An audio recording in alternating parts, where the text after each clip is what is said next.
There's a particular kind of question that arrives uninvited in the spaces between sleep and waking, in the pause after someone asks, "How are you?"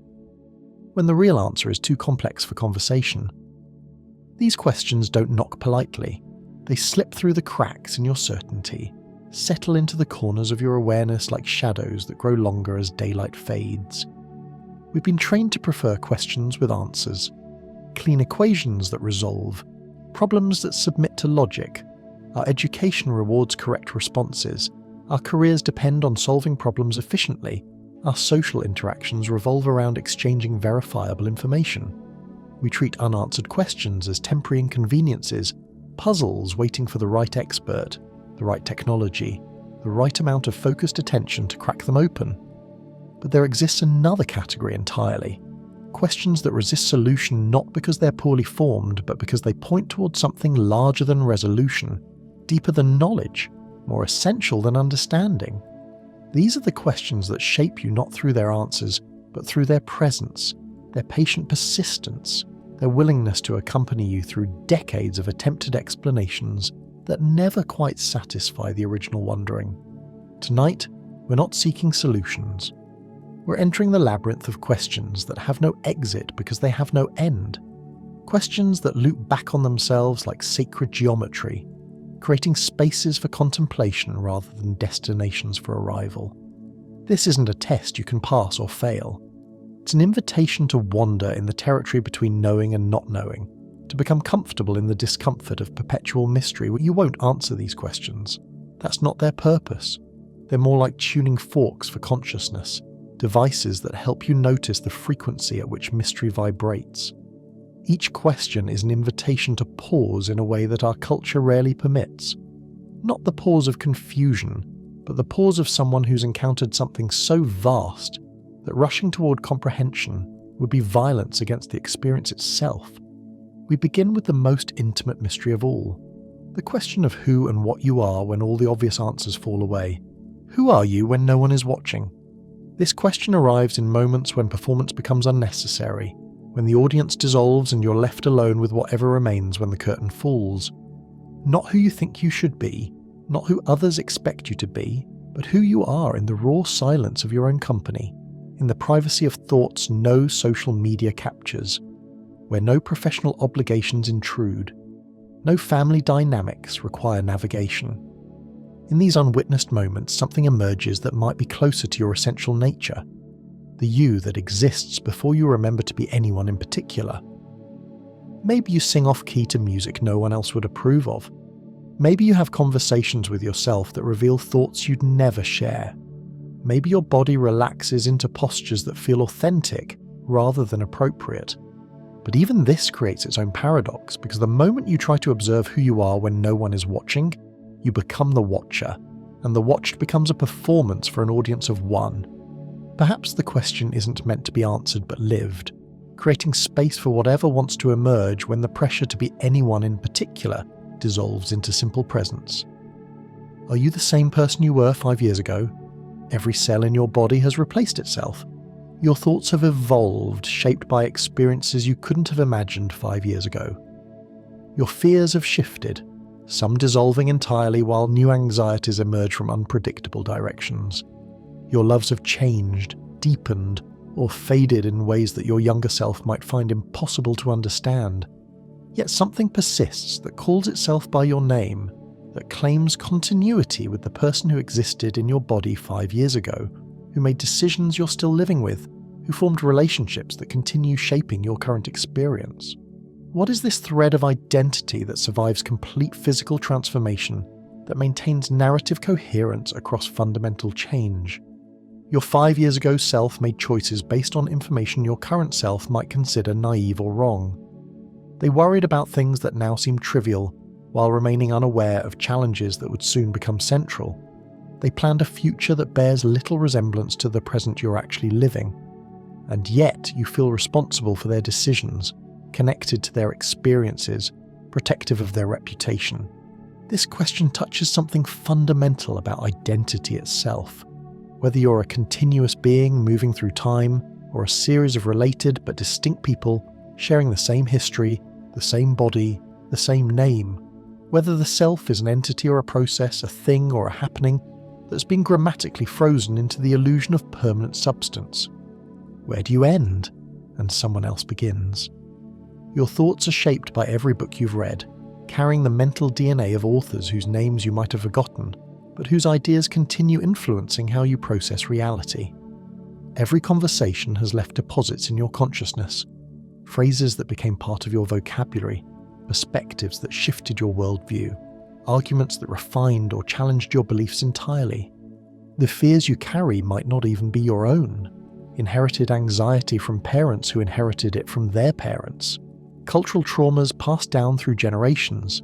Social conditioning so complete that distinguishing between your authentic preferences and programmed responses becomes nearly impossible. The voice in your head speaks in cadences borrowed from teachers, family members, friends, media figures whose influence has become so integrated that you experience their words as your own thoughts. Even your emotional responses have been shaped by witnessing how others handle similar situations. The way you express love might echo romantic models absorbed from movies, observation of couples whose relationships seemed worth emulating. Your anger might follow patterns learned from family dynamics. Your grief might reflect cultural scripts about appropriate mourning. This permeability extends beyond the psychological into the physical. The oxygen you breathe has been breathed by countless others. The carbon atoms in your body have been part of other living beings, cycling through forms of life across millennia. The water in your cells has travelled through clouds, rivers, oceans, other bodies, before becoming temporarily yours. Where you end and the rest of existence begins becomes not just philosophical but practical, with no clear answer. You're simultaneously completely unique and completely interconnected, entirely yourself and entirely composed of everything that isn't yourself. What part of yourself do you pretend isn't real? Buried beneath your carefully constructed presentation lies the shadow inventory of aspects you've learned to deny, minimize, or explain away. The parts of your personality that don't fit the story you've constructed, the emotions that seem too dark or strange for public consumption, the desires that feel unacceptable, the thoughts that arrive without invitation and refuse to leave when asked. Maybe it's the part that feels genuine pleasure when others fail, that experiences relief when tragedy strikes people you dislike, that finds satisfaction in small acts of revenge your conscious mind immediately disavows. Maybe it's the part that feels attracted to people you're not supposed to want, that fantasizes about lives requiring abandonment of current commitments. Or perhaps it's the opposite, aspects that feel too vulnerable, too sensitive for the cynical world you navigate daily. The part that still believes in magic, that feels genuine concern for strangers' well-being, that experiences profound emotional responses to beauty in ways that feel too intense, too earnest, too naive for adult society's comfort. The energy required to maintain these denials is enormous. Constant vigilance against unacceptable thoughts, perpetual editing of authentic responses, ongoing performance of being who you think you should be rather than who you are.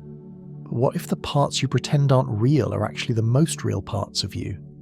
What if the sanitized version you present is the fiction, and the messy, contradictory aspects you hide are where your actual humanity lives? How much of your personality is protection? The humour that deflects intimacy before it becomes threatening, automatically deployed whenever conversations venture toward emotional territory that feels unsafe. The anger that prevents vulnerability by creating distance from people who might hurt you if they got close enough.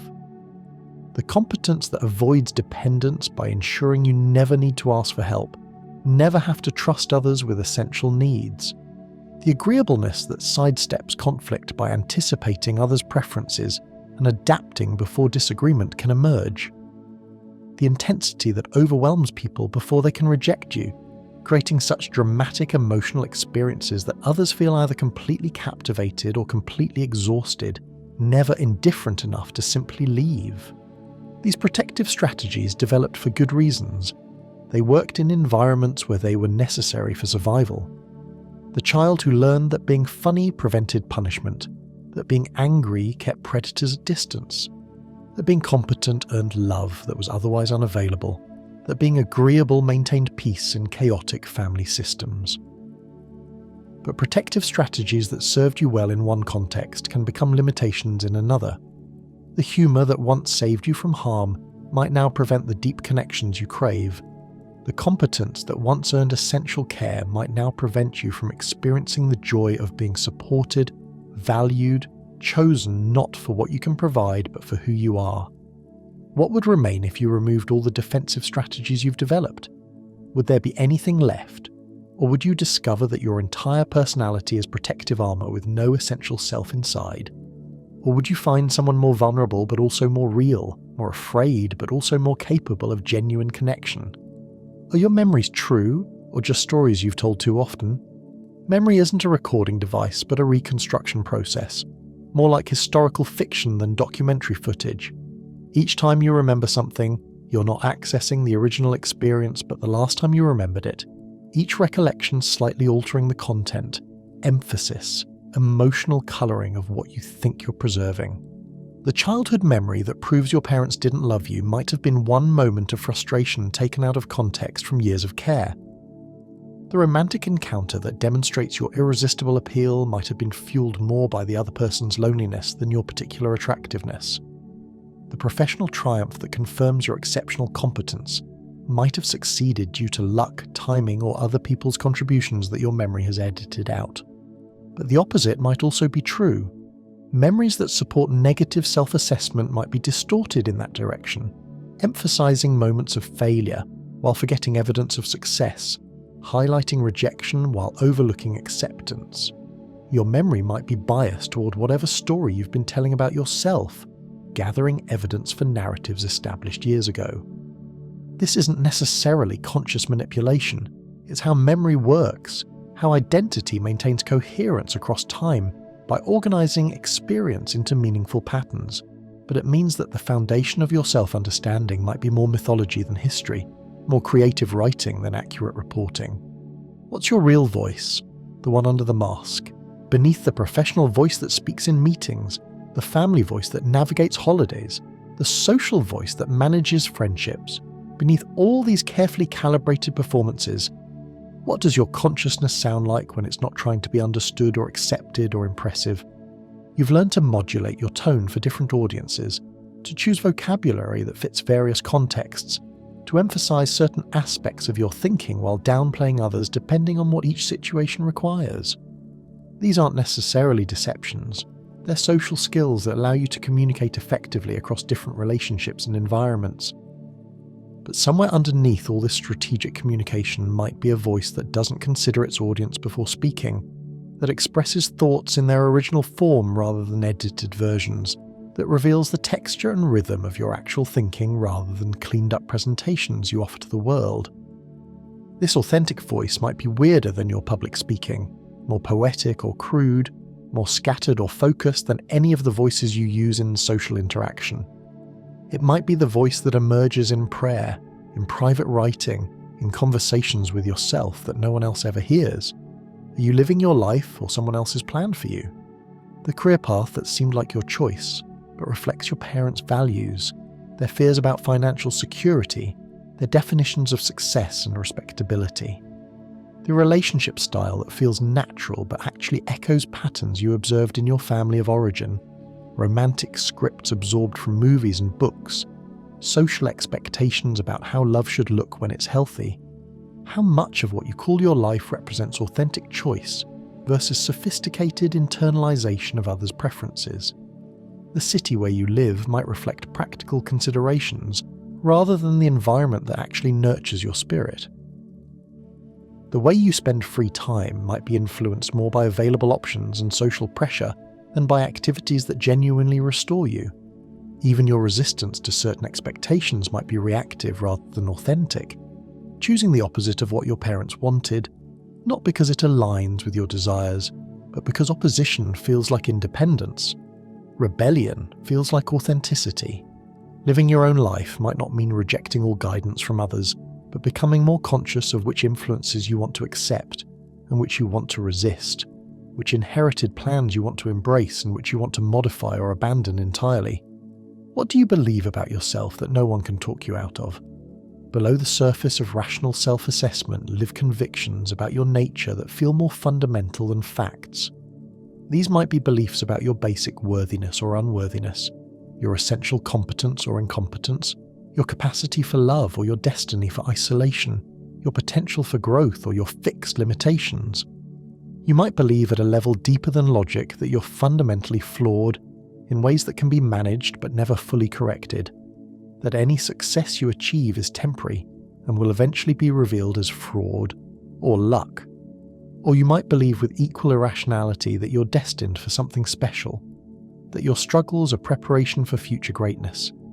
These core beliefs often formed early in response to experiences that felt definitive, interactions that seemed to reveal essential truths about your nature. Once established, they tend to be self-perpetuating, influencing how you interpret new experiences, what opportunities you pursue or avoid, how you respond to both success and failure. These unshakable beliefs operate like software that determines how you process all incoming data about your performance, your relationships, your potential. They feel like truth rather than perspective, like reality rather than story, like fact rather than opinion that could be examined, questioned, or potentially revised. If you disappeared, who would you still exist in? Your death wouldn't eliminate every trace of your existence. Versions of you would continue living in other people's consciousness, carrying on conversations, making decisions, loving and being loved long after your physical presence has ended. But these preserved versions might bear little resemblance to how you understand yourself. Your mother might remember you primarily as the child you were decades ago, her mental version frozen in stories from your youth that feel foreign to your current self-understanding. Your friends might preserve the version that emerged in social situations while remaining unaware of private struggles, fears, and dreams that feel most essential to who you actually are. Each person who knows you has constructed their own version based on limited data, the aspects you revealed in their presence, the roles you played in their life, the needs you met or failed to meet. These versions are simultaneously accurate and incomplete, true reflections of real aspects of your personality and partial constructions that miss enormous territories of your actual experience. Your ideas, values, ways of seeing the world might continue affecting reality through the people you influenced while alive. Your capacity to love might live on in people who learn to love by being loved by you. Your courage might inspire others to take risks they wouldn't have taken without your example. These questions about the self don't resolve into answers because the self they investigate might not be the kind of thing that can be definitively known, explained, or understood. Identity remains mysterious not because it's poorly studied, but because mystery might be its essential nature, the very thing that makes consciousness conscious and awareness aware of itself. Who you are might be less like a fact to be discovered and more like music to be played, less like a problem to be solved and more like a dance to be danced, less like a question with an answer waiting to be found and more like a question that generates new questions, deeper wonderings, more intimate recognitions of the mystery that you are to yourself and that yourself is to the universe, that somehow produced the impossible fact of your awareness asking about awareness, consciousness, contemplating consciousness, existence wondering about existence through the particular form of wondering that calls itself by your name. Love exists in the territory between what can be spoken and what can only be felt, between what can be proven and what can only be trusted, between what makes logical sense and what makes heart sense. It operates according to laws that defy the physics of ordinary experience, creating connections that transcend the boundaries of individual consciousness, while remaining mysteriously dependent on the very individuality it seems to dissolve. Love is the force that makes strangers into family and family into strangers, that transforms the impossible into the inevitable, and the inevitable into the impossible, often within the same conversation, sometimes within the same breath. The questions surrounding love and connection resist simple answers, because love itself resists simple definition. It's simultaneously the most universal and most personal of human experiences, the most studied and most mysterious, the most celebrated and most feared. Every person who has ever loved knows something essential about love that no one else can know.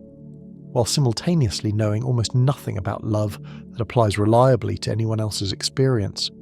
These questions invite you into the labyrinth of human connection, where every answer creates 3 new questions, where every certainty dissolves into wonder, where every attempt to map the territory reveals how much remains unexplored. Love doesn't just happen between people. It creates the very possibility of people, the space where individual consciousness discovers that it's not actually individual, that separation is somehow an illusion and connection is somehow the deepest truth. What if the love of your life already passed you on the street? In a world of billions of people, most of whom you'll never meet, the mathematics of connection become both hopeful and terrifying. The person whose presence would feel like coming home, whose understanding would feel like recognition, whose love would feel like the answer to questions you didn't know you were asking. They might be living 3 blocks away, working in the building next to yours, shopping in the same grocery store but always at different times. This possibility transforms every crowded place into a field of potential, every stranger into a question mark, every missed connection into a small tragedy. The train you didn't catch, the coffee shop you almost went to but decided against, the event you considered attending but stayed home instead. Any of these might have been the moment when your life split into before and after, when ordinary time gave way to the timeless recognition of finding your person. But perhaps the real question isn't whether you've missed your destined love, but whether the concept of the one is itself a romantic mythology that prevents you from recognizing the loves that are actually available. Maybe there isn't one perfect person waiting to be found, but rather a mysterious alchemy that can occur between compatible people who choose to create love together, who decide to build rather than just discover connection. The love of your life might not be a person you find, but a person you become through the process of loving someone deeply enough to discover what love actually is, what it requires, what it makes possible when 2 people commit to the ongoing work of seeing and being seen, of caring and being cared for, of growing and allowing the other person to grow alongside you. How do you know if someone really saw you? Being seen goes beyond being noticed, beyond being understood, even beyond being accepted. It's the experience of having someone look past your performance to recognize your authentic self, past your competence to acknowledge your struggles, past your strength to honor your vulnerability. It's the moment when someone responds not to who you're trying to be, but to who you actually are. Not to what you're saying, but to what you're not saying. Not to what you're showing, but to what you're hiding. This recognition often arrives unexpectedly, in conversations that weren't meant to be profound, through gestures that weren't intended to be meaningful. Someone notices that you're tired when you thought you were hiding it well. Someone asks about something you care about that you've never mentioned. Someone responds to your humor in a way that suggests they understand not just the joke, but the person telling it. Being truly seen might feel uncomfortable initially because it requires abandoning the safety of your carefully constructed presentations. When someone sees through your defenses to the person underneath, you lose the protection of performance but gain something more valuable, the possibility of being known and loved for who you actually are rather than who you think you should be. But the experience of being seen also creates its own longing, because once you know what it feels like to be recognized authentically, all other forms of attention can feel somehow insufficient. You begin to distinguish between people who see your surface and people who see your depths, between those who respond to your mask and those who recognize your face. When was the last time someone understood you without words? Understanding without words happens in the spaces between language, in the pause before you speak when someone already knows what you're going to say, in the look that communicates entire conversations, in the silence that feels more intimate than any verbal exchange. It's the experience of being with someone who can read your mood from your posture, your needs from your tone, your thoughts from your expressions. This wordless understanding often develops between people who have spent enough time together to learn each other's languages. Not just the words they use, but the way they use them. Not just what they say, but how they say it. What they don't say, what they can't say. It emerges between parents and children who can communicate volumes through glances, between old friends who finish each other's sentences, between lovers who have learned to interpret each other's breathing patterns. But wordless understanding can also arrive suddenly between strangers, in moments of unexpected resonance, when two people recognize something familiar in each other without being able to name what they're recognizing. The eye contact that lasts a beat too long because both people are trying to place where they've met before, only to realize they've never met but somehow know each other anyway. This form of understanding suggests that communication operates on frequencies beyond language, that human consciousness might be more permeable than we usually believe, that the boundaries between one mind and another might be more fluid than our individual experiences suggest. When someone understands you without words, they're accessing something deeper than your thoughts. They're connecting with your being. What parts of you have never been loved out loud? Every person carries aspects of themselves that remain hidden, not necessarily because they're shameful, but because they're too tender, too strange, too specific to risk exposing to potential misunderstanding or rejection. These might be the quirky obsessions that feel too niche to share, the creative dreams that feel too fragile to speak aloud, the spiritual experiences that feel too sacred for casual conversation. Or they might be the parts that feel too dark for love, the anger that feels too intense, the sadness that feels too persistent, the fear that feels too irrational. The aspects of your personality that emerge only under stress, only in crisis, only when your usual coping mechanisms fail and something rawer takes over. The thoughts that arrive uninvited, the desires that feel inappropriate, the needs that seem too demanding. These unloved parts don't disappear through neglect. They often become more insistent, more desperate for recognition, more likely to emerge at inconvenient times in inappropriate ways. The creativity that goes unexpressed might manifest as restlessness or depression.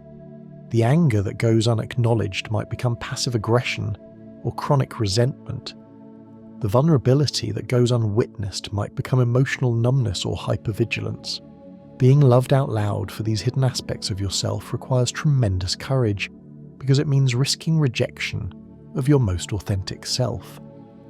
But it also offers the possibility of wholeness, of being known and accepted completely rather than just in your most presentable moments. When someone loves you out loud for parts of yourself you've never dared to reveal, they're not just loving you, they're helping you love yourself. Would you rather be admired or truly known? Admiration feels good because it confirms that you're succeeding at the performance of being the person you think you should be. It validates your competence, your attractiveness, your achievements, your ability to manage the impression you make on others. Admiration provides social status, professional opportunities, romantic attention from people who are drawn to your apparent confidence and capability. But admiration often depends on maintaining distance between your public presentation and your private reality. The more people admire you, the more pressure you might feel to live up to their perception, to continue being the person they think you are rather than revealing the person you actually are. Admiration can become a prison where you're trapped by others' positive impressions, unable to show weakness, uncertainty, or authentic struggle without disappointing the people who look up to you. Being truly known requires a different kind of courage because it means allowing someone to see not just your strengths, but your limitations, not just your successes, but your failures, not just your confidence, but your doubts. It means trusting someone with information that could be used against you, that could change how they see you, that could transform admiration into something more complex and potentially less flattering. But being known also offers something that admiration can't provide, the possibility of being loved for who you actually are rather than who you appear to be. When someone knows your flaws and chooses to stay, when they understand your struggles and offer support rather than judgment, when they see your humanity and find it beautiful rather than disappointing, they're offering a form of love that doesn't depend on your continued performance of perfection. Who are you still waiting to forgive you? Forgiveness operates in mysterious ways, sometimes arriving uninvited years after the offence, sometimes remaining stubbornly absent despite repeated attempts at reconciliation. But the forgiveness you're waiting for from others might be less important than the forgiveness you're withholding from yourself, the mercy you refuse to extend to the person you were when you made choices you now regret. You might be waiting for your parents to forgive you for not being the child they wanted, for not fulfilling their dreams, for making choices that disappointed or worried them. You might be waiting for an ex-partner to forgive you for the ways you failed in the relationship, for the love you couldn't give, for the hurt you caused through action or inaction. You might be waiting for a friend to forgive you for the time you weren't there when they needed you, for the secret you revealed, for the trust you broke.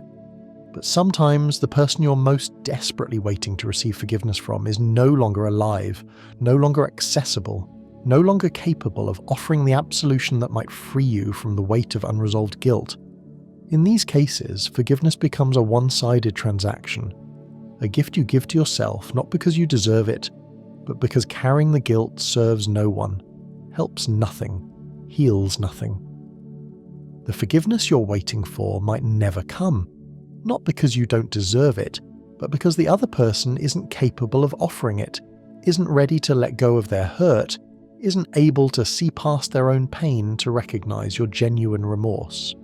In these situations, you face the choice between waiting indefinitely for external validation or finding ways to make peace with your mistakes without requiring others' permission to move forward. What if the version of you they loved was never real? Love often begins with projection, with seeing in another person the qualities we hope they possess rather than the qualities they actually possess. But this projection can work in reverse. Someone might fall in love with a version of you that exists more in their imagination than in reality, with the person they think you are rather than the person you know yourself to be. This can happen when you're unconsciously performing a role in the early stages of a relationship, presenting your best self so consistently that it becomes mistaken for your complete self. The charming, confident, always available person you are during courtship might not reflect the moody, insecure, sometimes unavailable person you are during ordinary life. The passionate, adventurous, spontaneous person you are on vacation might not match the practical, routine-oriented, cautious person you are at home. When the person they fell in love with was never entirely real, the relationship faces a crisis of identity. Do you continue trying to be the person they loved, even if it requires ongoing performance that exhausts you? Do you reveal your authentic self and risk losing their love? Do you try to find some middle ground where you can be real enough to feel honest, but consistent enough to maintain their affection?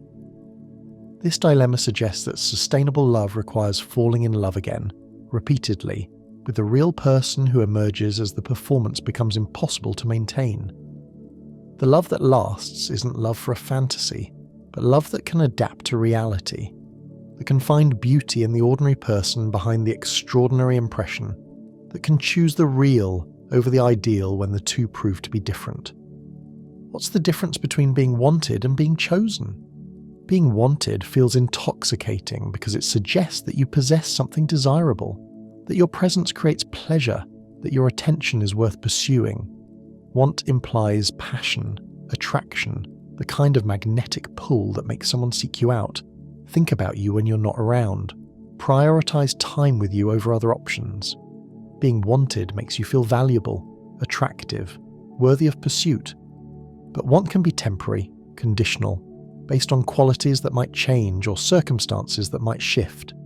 You might be wanted for your youth, your success, your availability, your novelty, attributes that don't necessarily reflect your essential worth or suggest long-term commitment. Want can disappear as suddenly as it arrived, leaving you wondering what you possessed that you no longer have, what you were that you're no longer being. Being chosen suggests something deeper, not just attraction but decision, not just desire but commitment, not just wanting but selecting from among options, and continuing to select even when other options present themselves. Choice implies conscious decision-making, deliberate preference, the kind of love that persists through changes in circumstances, mood, or external pressures. When someone chooses you, they're saying that knowing you completely, your strengths and limitations, your good days and difficult ones, your potential and your reality, they would still select you from among all possible people to share their time, attention, and affection with. This choice doesn't depend on your continued perfection, but on their continued commitment to building something meaningful with specifically you. Who would you call if you could only call one person once? This question strips away the casual options and forces you to confront who matters most, when everything is reduced to essential choice. Not who you talk to most frequently, not who you're currently closest to, not who would be most convenient to reach, but who represents the most important connection in your life, the relationship that feels most central to your sense of belonging in the world. The answer might surprise you because it forces you to distinguish between love and habit, between intimacy and proximity, between who you spend time with and who you would choose to spend time with, if all social obligations, family expectations, and practical considerations were removed. It asks you to identify the person whose voice you most need to hear, whose connection feels most essential to your well-being. This person might be someone you haven't spoken to in years, but who understood you during a crucial period of your development. They might be someone you see regularly, but whose importance you've taken for granted because they're always available. They might be someone you've lost touch with but who represents a form of love or understanding that no one else has ever quite replicated. The question also reveals something about the nature of human connection, that despite all our social networks, professional relationships, and casual friendships, most people have one or two connections that feel irreplaceable, relationships that provide something essential that couldn't be found elsewhere. These connections anchor us to the world in ways that make existence feel meaningful rather than just tolerable. What if no one ever truly knows anyone? This possibility suggests that despite all our efforts at communication, intimacy, and understanding, each consciousness remains fundamentally isolated, locked inside its own subjective experience, capable of sharing information but never actually sharing consciousness itself. What you call love might just be the mutual recognition of this isolation, the comfort of being unknown together rather than unknown alone. The person who knows you best still only knows the version of you that you're capable of expressing, the thoughts you're able to articulate, the feelings you're willing to reveal. They know your history as you've told it, your dreams as you've described them, your fears as you've admitted them. But they don't know the texture of your consciousness from the inside, the quality of your awareness, the specific way reality feels to you when you're experiencing it rather than describing it. This fundamental unknowability might explain why even the closest relationships contain elements of mystery, why people can surprise us even after decades of intimacy, why love sometimes feels like reaching across an unbridgeable distance towards someone you can see but never quite touch. If no one ever truly knows anyone, then love becomes less about understanding and more about commitment to continued reaching, continued effort to bridge the unbridgeable. But perhaps this unknowability is what makes love precious rather than what makes it impossible. Maybe the fact that we can never completely know another person is what keeps relationships interesting, what maintains the mystery that fuels continued curiosity about each other. Maybe love isn't about achieving perfect understanding, but about choosing to care deeply for someone whose inner world will always remain partly mysterious, whose full reality will always exceed your ability to comprehend it completely. These questions about love and connection don't resolve into answers, because love itself resists resolution. It exists in the space between knowing and unknowing, between independence and interdependence, between the self and the other. Love is simultaneously the most natural and most impossible thing humans do. Natural because we seem designed for connection. Impossible because true connection requires overcoming the fundamental separation between one consciousness and another. Perhaps love is best understood not as a problem to be solved, but as a mystery to be lived, not as a destination to reach, but as a way of travelling, not as a state to achieve, but as a practice to maintain. The questions about love lead not to answers, but to deeper questions, not to certainty, but to wonder, not to control, but to surrender to forces larger than individual will, larger than rational understanding, larger than the small self that thinks it knows what it wants and why it wants it. In the end, love might be consciousness reaching beyond itself toward other consciousness, life recognizing itself in other forms of life, existence celebrating its own existence through the mysterious alchemy of two beings choosing to create something together that neither could create alone. The questions that surround love are the questions that surround existence itself. Why is there something rather than nothing? Why does consciousness care about other consciousness? Why does separation create such longing for reunion? Why does the universe seem designed to generate forms of beauty that require witnesses to complete their meaning? Time moves through us like water through sand, reshaping everything it touches while leaving us with the strange conviction that we remain somehow constant, somehow continuous with the people we were yesterday, last year, a decade ago. Memory serves as both the bridge across temporal distance and the evidence of how unreliable such bridges can be, preserving some moments with startling clarity while allowing others to dissolve completely, as if they never happened at all. The relationship between time and memory creates its own mysteries. Do we remember the past, or do we remember remembering the past? Does time actually pass, or do we pass through time? Are our memories faithful records of what happened, or creative reconstructions of what we need to believe happened?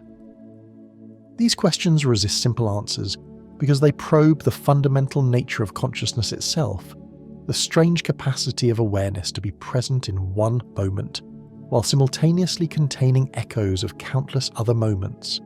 Time and memory interweave to create the illusion of continuous identity, while constantly undermining that same illusion. You are simultaneously the same person who experienced every moment of your past and a completely different person, shaped by the accumulation of those experiences.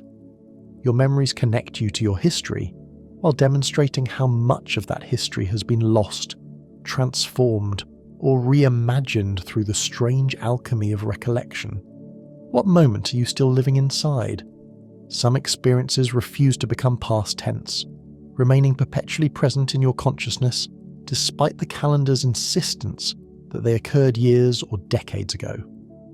These moments exist outside ordinary time, creating temporal pockets where you continue to reside even while your body moves through subsequent experiences, relationships, and geographical locations.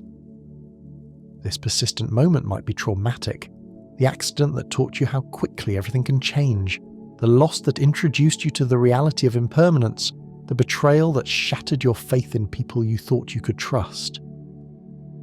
These experiences can create temporal loops where part of you remains frozen in the shock of discovery, continuing to process what happened long after everyone else has moved on. But the moment you're still living inside might also be beautiful. The perfect afternoon when everything felt exactly right. The conversation that changed your understanding of yourself. The experience of being completely seen and accepted by another person. These golden moments can become internal refuges where you retreat when present circumstances feel overwhelming or disappointing. Sometimes you're living inside a moment of decision, still weighing options that were actually chosen long ago, still debating whether you made the right choice, still imagining how life might have unfolded differently if you'd been braver, wiser, or more confident. The decision point becomes a perpetual crossroads where alternative futures continue to feel possible despite the evidence of your actual trajectory. Living inside a moment isn't necessarily problematic. These temporal refuges can provide stability, wisdom, and perspective that enhance your ability to navigate current challenges. But when the past moment becomes more real than present experience, when memory overshadows immediate sensation, you might find yourself sleepwalking through your actual life, while your consciousness remains anchored in time that no longer exists except in recollection. Do you remember it? Or do you remember remembering it? Memory operates like a telephone game played across time, each recollection slightly altering the content of what's being remembered. The story changes with each telling, not just in the details you choose to emphasize, but in the actual neural pathways that constitute the memory itself. What you think you remember might be several generations removed from the original experience, filtered through years of subsequent understanding, emotion, and meaning-making. The first time you told someone about an important experience, you selected certain details and omitted others, shaped the narrative to serve a particular purpose, or create a specific impression. That telling became part of the memory, influencing how you would remember the event in the future. Each subsequent recollection builds on the previous telling rather than the original experience, creating layers of interpretation that gradually replace direct recall. This process happens unconsciously and continuously. Your memory of your childhood birthday party might actually be a memory of the last time you remembered the birthday party, which was itself a memory of telling someone about the birthday party years earlier. The original sensory experience, the taste of the cake, the sound of laughter, the feeling of excitement, might be completely inaccessible, buried beneath decades of remembering. But perhaps this isn't a flaw in the memory system, but a feature. Maybe memory isn't supposed to preserve experiences in amber, but to keep them alive, dynamic, responsive to your changing needs and understanding. The memory that evolves with each recollection might be more useful than perfect preservation, because it allows past experiences to continue teaching you, continuing to provide guidance that adapts to your current circumstances rather than remaining frozen in historical context. What was the last normal moment before everything changed? Life divides itself into before and after around certain experiences. The diagnosis, the phone call, the accident, the decision that seemed minor at the time but that redirected everything that followed. But the moments before these watersheds often pass unnoticed, ordinary and unremarkable, right up until the moment they become the last moments of one version of your life. You were probably doing something completely mundane when the call came that changed everything. Making coffee, checking email, watching television, having a routine conversation about routine matters. There was no dramatic music, no foreshadowing, no sense that you were living the final moments of your old life. The last normal moment disguised itself as just another normal moment, until retrospect revealed its significance. These threshold moments highlight how much of life's meaning emerges only in looking backward, how experiences that feel insignificant while they're happening can become precious when they can't be repeated. The ordinary Tuesday that was actually the last Tuesday you spent with someone you loved. The casual conversation that was actually the final time you heard their voice. The routine goodbye that was actually goodbye forever. Perhaps every moment is simultaneously normal and extraordinary. Ordinary in its immediate experience and extraordinary in its unrepeatable uniqueness. The last normal moment before everything changed might teach us to pay attention to normal moments while they're happening, to notice the preciousness hidden inside routine experience, to recognize that any moment might be the last of its kind. How much of your life have you already forgotten? If you live for 70 years, you'll experience approximately 25,000 days, each containing thousands of individual moments, conversations, observations, thoughts, feelings, sensations that seemed important enough to notice at the time but that have since vanished without a trace. Your conscious memory probably retains less than 1% of your actual experience, meaning that the vast majority of your life has disappeared from your awareness as thoroughly as if it never happened. Where do these forgotten experiences go? Do they disappear completely, or do they continue to exist somewhere below the threshold of conscious recall, influencing your thoughts and choices in ways you don't recognize? Your personality, preferences, fears, and desires have all been shaped by experiences you can no longer remember, creating a situation where you're constantly influenced by a past you can't access. This forgetting might be necessary for psychological survival. If you remembered every moment of pain, embarrassment, loss, and disappointment with perfect clarity, the accumulated weight might become unbearable. If you retained every trivial detail of daily existence, your consciousness might become so cluttered with information that focusing on present experience would become impossible. But the selective nature of memory raises questions about who you really are. If most of your experiences have been forgotten, if your accessible past represents only a tiny fraction of your actual past, then the person you think you are might be based on a very incomplete data set. Your self-understanding might be built on the exceptions rather than the rule, the memorable rather than the typical, the dramatic rather than the ordinary. What will you miss without realizing its ending? Endings often arrive disguised as temporary interruptions, pauses that we assume will resolve into resumption, but that actually mark the conclusion of entire phases of life. You don't usually know when you're having the last conversation with a friend who's about to drift away, the final family gathering before circumstances make such gatherings impossible, the last time you'll live in a place that feels like home. The things you'll miss most might be so woven into the fabric of daily life that you don't notice them while they're happening. The sound of your children's voices before they deepen or change. The routine of seeing certain neighbours before someone moves away. the particular quality of light in your current living space before you relocate to somewhere that offers different kinds of beauty. The energy you have for certain activities before age or circumstances reduce your capacity. These unnoticed endings become precious only in retrospect, when their absence creates awareness of what was lost. You might not realize how much you value the chaos of having teenagers in the house until the house becomes quiet. You might not appreciate the luxury of spontaneous plans until health issues require more careful scheduling. You might not recognize the gift of feeling energetic until energy becomes a finite resource that must be carefully managed. Perhaps awareness of inevitable ending could transform how you experience ongoing experience. If you knew that this phase of your life was temporary, would you pay more attention to its particular pleasures and challenges? If you understood that current routines and relationships were finite, would you engage with them more consciously, more gratefully, more presently?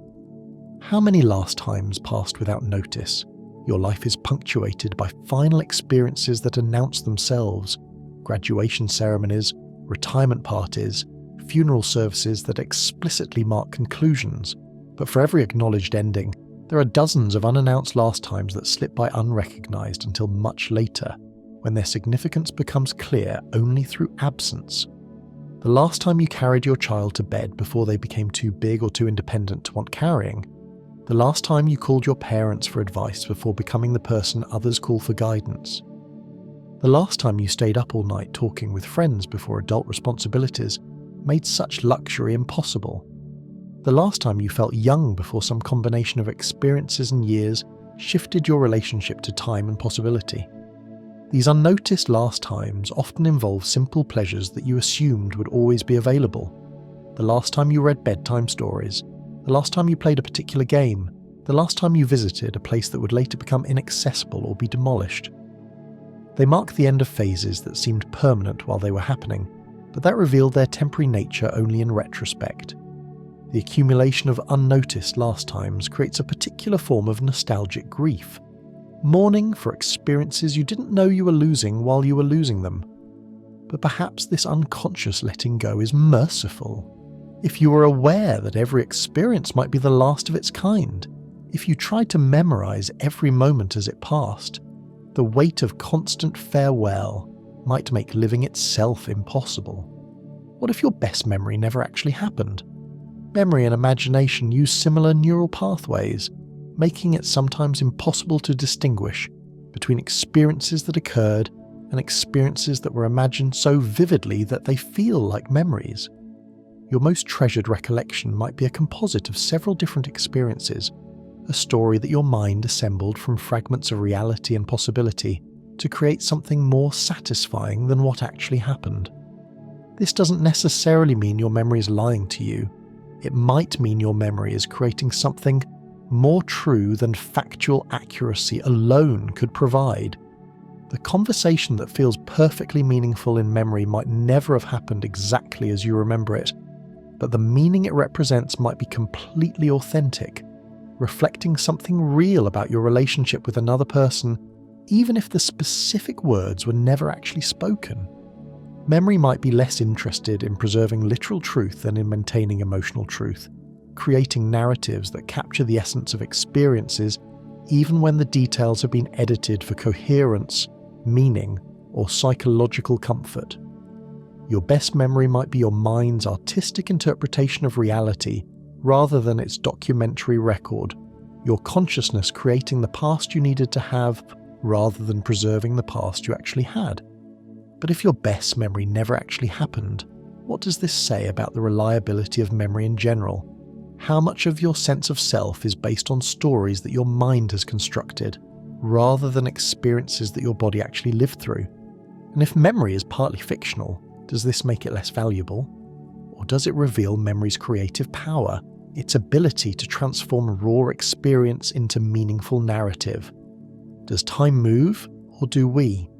Our language suggests that time flows past us like a river, while we remain stationary observers watching moments float by. We say that time passes, that hours go by, that years fly.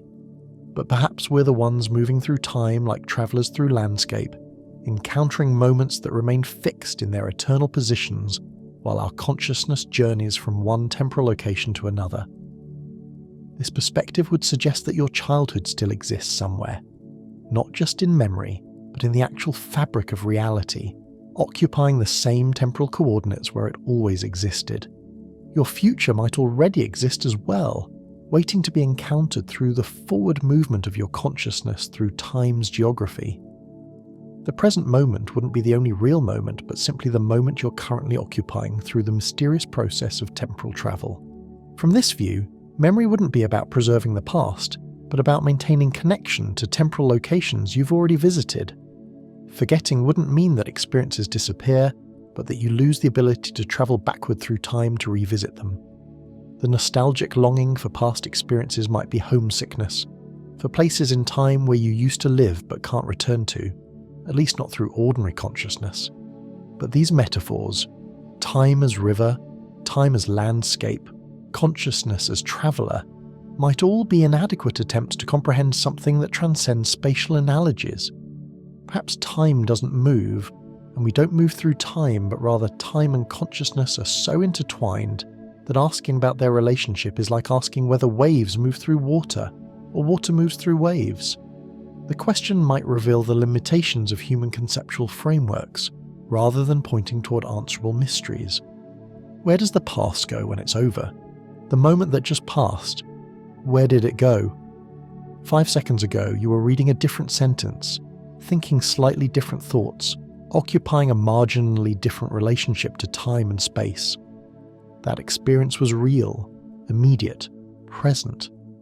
Now it's gone, replaced by the current moment which will itself disappear in the next few seconds. But where do these vanished moments reside?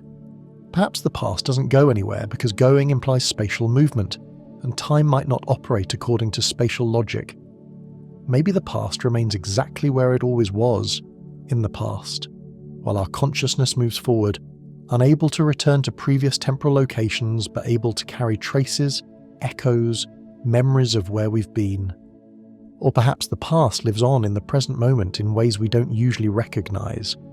The words you're reading now exist only because of countless past moments, the experiences that shaped the writer's consciousness, the historical developments that made language possible, the technological innovations that enabled these thoughts to reach you across space and time.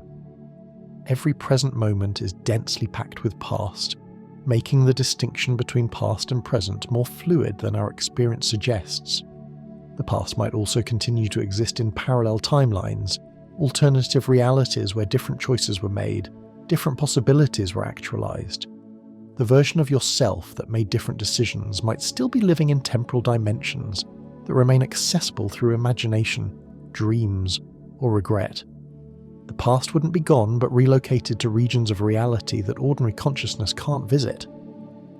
Are you running towards something, or just away from what used to be? Movement through life can be motivated by attraction to future possibilities, or by repulsion from past experiences, by desire for what you want to become, or by fear of remaining what you used to be.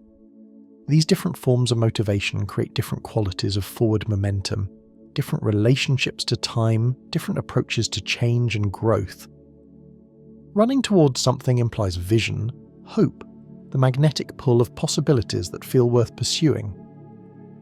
This forward-focused movement draws energy from imagination, from the capacity to envision better circumstances, relationships, or versions of yourself. When you're moving towards something, the future feels full of potential, and change feels like progress rather than just escape. Running away from what used to be suggests that your primary motivation is avoiding repetition of past pain, disappointment, or limitation. This backward-focused movement draws energy from memory, from the determination never to experience certain things again. When you're running away, the past feels like a threat to be escaped, and change feels like necessary survival rather than hopeful advancement.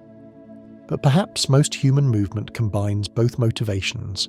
You're simultaneously attracted to better possibilities and repelled by worse ones, drawn forward by hope and pushed forward by experience.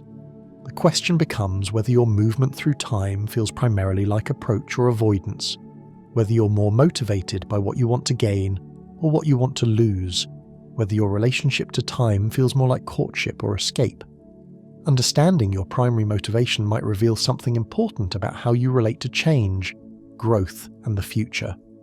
If you're mainly running away, you might benefit from developing clearer vision of what you're running toward. If you're mainly running toward, you might need to acknowledge what you're trying to leave behind and whether complete escape is possible or even desirable. These questions about time and memory don't resolve into answers because time itself might be the fundamental mystery that underlies all other mysteries.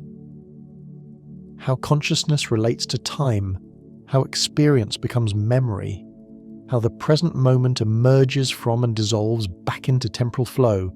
These processes operate so close to the core of existence that understanding them fully might require stepping outside existence itself.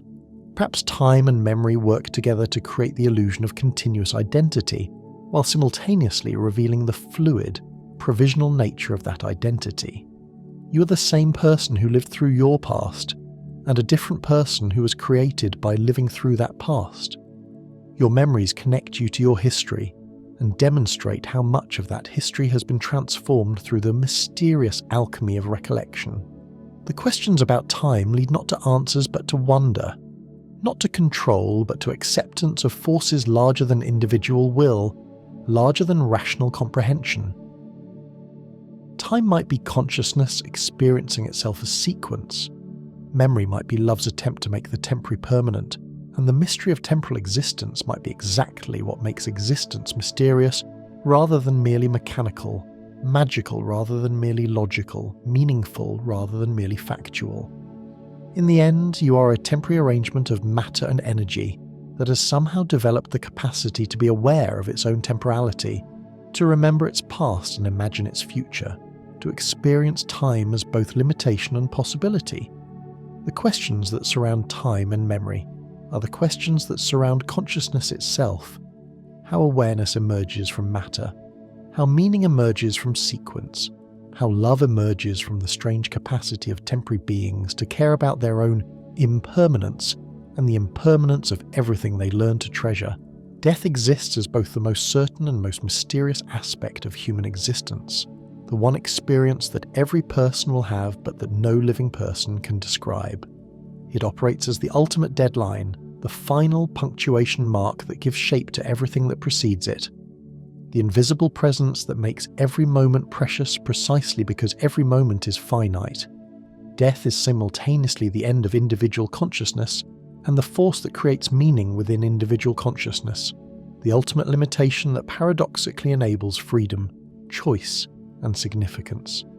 The questions surrounding death and legacy probe the boundary between existence and non-existence, between what can be known and what must be accepted on faith or surrendered to mystery.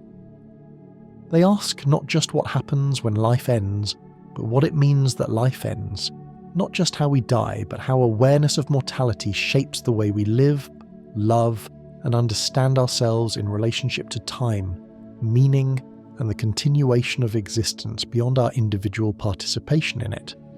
These questions invite contemplation of what survives individual death, memory, influence, love, the changes we make in other people's lives, the ripple effects of our choices that continue propagating through reality long after we're no longer here to observe their impact. Death and legacy interweave to create the paradox of impermanent beings capable of creating permanent influence, temporary consciousnesses that can shape reality in ways that outlast their own capacity to experience that reality. What will be the last thing you ever think about, in the final moment of consciousness, as awareness prepares to dissolve back into the mystery from which it emerged? What thought will occupy that ultimate instant? Will it be a memory from childhood, a face you love, a moment of beauty that somehow represents everything you found worthwhile about existence? Will it be a practical concern, an unfinished task, a worry about people you're leaving behind? Will it be a spiritual realization, a sense of completion, or simply the fading recognition that thinking itself is ending? This last thought might not be dramatic or profound. It could be as ordinary as wondering whether you remember to turn off the lights, as random as a fragment of a song that played on the radio decades ago, as simple as the physical sensation of breathing becoming difficult. The final contents of consciousness might bear no relation to the significance of the moment, revealing something essential about how awareness actually operates versus how we imagine it should operate during crucial transitions. But perhaps the question isn't really about the specific content of the last thought, but about the mystery of consciousness itself. What it means that matter can organize itself into awareness, that the universe can experience itself through temporary arrangements of cells and electricity, that existence can know itself subjectively rather than just existing objectively. The last thought represents the final moment when this impossible miracle of awareness continues before dissolving back into non-awareness. Maybe the last thought isn't a thought at all, but a feeling. Love, gratitude, peace, or simply the recognition that whatever was experienced during this lifetime was enough, was complete, was exactly what needed to happen in this particular corner of space and time. The final moment of consciousness might be less about thinking and more about letting go, less about grasping for meaning and more about releasing into whatever comes next or doesn't come next. If you disappeared tomorrow, what would you leave behind? The traces of your existence would remain scattered through reality in ways both obvious and subtle, from the photographs on other people's phones to the neural pathways in other people's brains, from the physical objects you owned to the emotional patterns you helped create in the people who knew you. Your disappearance would leave a specific shape of absence, a unique configuration of missing that couldn't be filled by anyone else because no one else occupied exactly the same position in the web of relationships and influences that constitute human community. Your immediate legacy would include the practical artifacts of contemporary life, social media profiles that might remain active indefinitely, email accounts that would gradually fill with unread messages, subscriptions and appointments that would continue until cancelled by others. These digital and bureaucratic traces might persist longer than many more meaningful aspects of your influence, creating a strange form of technological afterlife that bears little resemblance to who you actually were. But perhaps your most important legacy would be invisible. The ways you changed other people's understanding of themselves, the courage you helped them develop, the kindness you modelled that influenced how they treat others, the ideas you shared that continue generating new thoughts in minds you'll never know about. Your influence might propagate through networks of connection that extend far beyond your direct relationships, affecting people you never met through the people you did know. The absence you would leave might teach the people who knew you something essential about presence, about how much they valued what they had while they had it, about the irreplaceable nature of individual consciousness, and the particular way each person sees and responds to the world. Your disappearance might make others more aware of their own mortality, and therefore more conscious of how they want to spend whatever time remains available to them. Who will remember your face 100 years from now? In a century, almost everyone who knew you personally will also be gone, taking with them the direct memory of your appearance, your voice, your mannerisms, the specific way you move through space and time. Your face might survive in photographs, but photographs capture only static moments rather than the dynamic reality of facial expressions. The way you looked when you were thinking, laughing, concentrating, or simply existing without being aware that anyone was watching. The people who might remember your face a century from now would be the descendants you never meet, great-grandchildren or great-great-grandchildren who might study family photographs and wonder what you were like, what you thought about, what you hoped for their futures. But their memory of your face would be mediated through images rather than lived experience, historical rather than personal, more like knowledge than recognition. Perhaps the more important question isn't who will remember your face, but what will remember your influence. The kindness you showed to a child might shape how they parent their own children, creating patterns of care that persist for generations. The creative work you produce might inspire someone decades later to pursue their own creative expression. The love you give might teach someone how to love, and that lesson might be passed forward through relationships you'll never witness. Your face might disappear from human memory within a century, but the changes you make in reality through your choices, relationships, and actions might continue influencing the shape of existence for much longer. You might be forgotten as an individual while continuing to affect the world through the ongoing consequences of your having been here, your particular way of being human during your particular moment in history. What part of you do you hope never dies?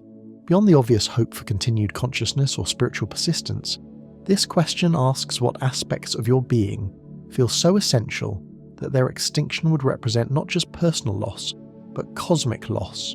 Not just the end of your story, but the disappearance of something unique and irreplaceable from the universe.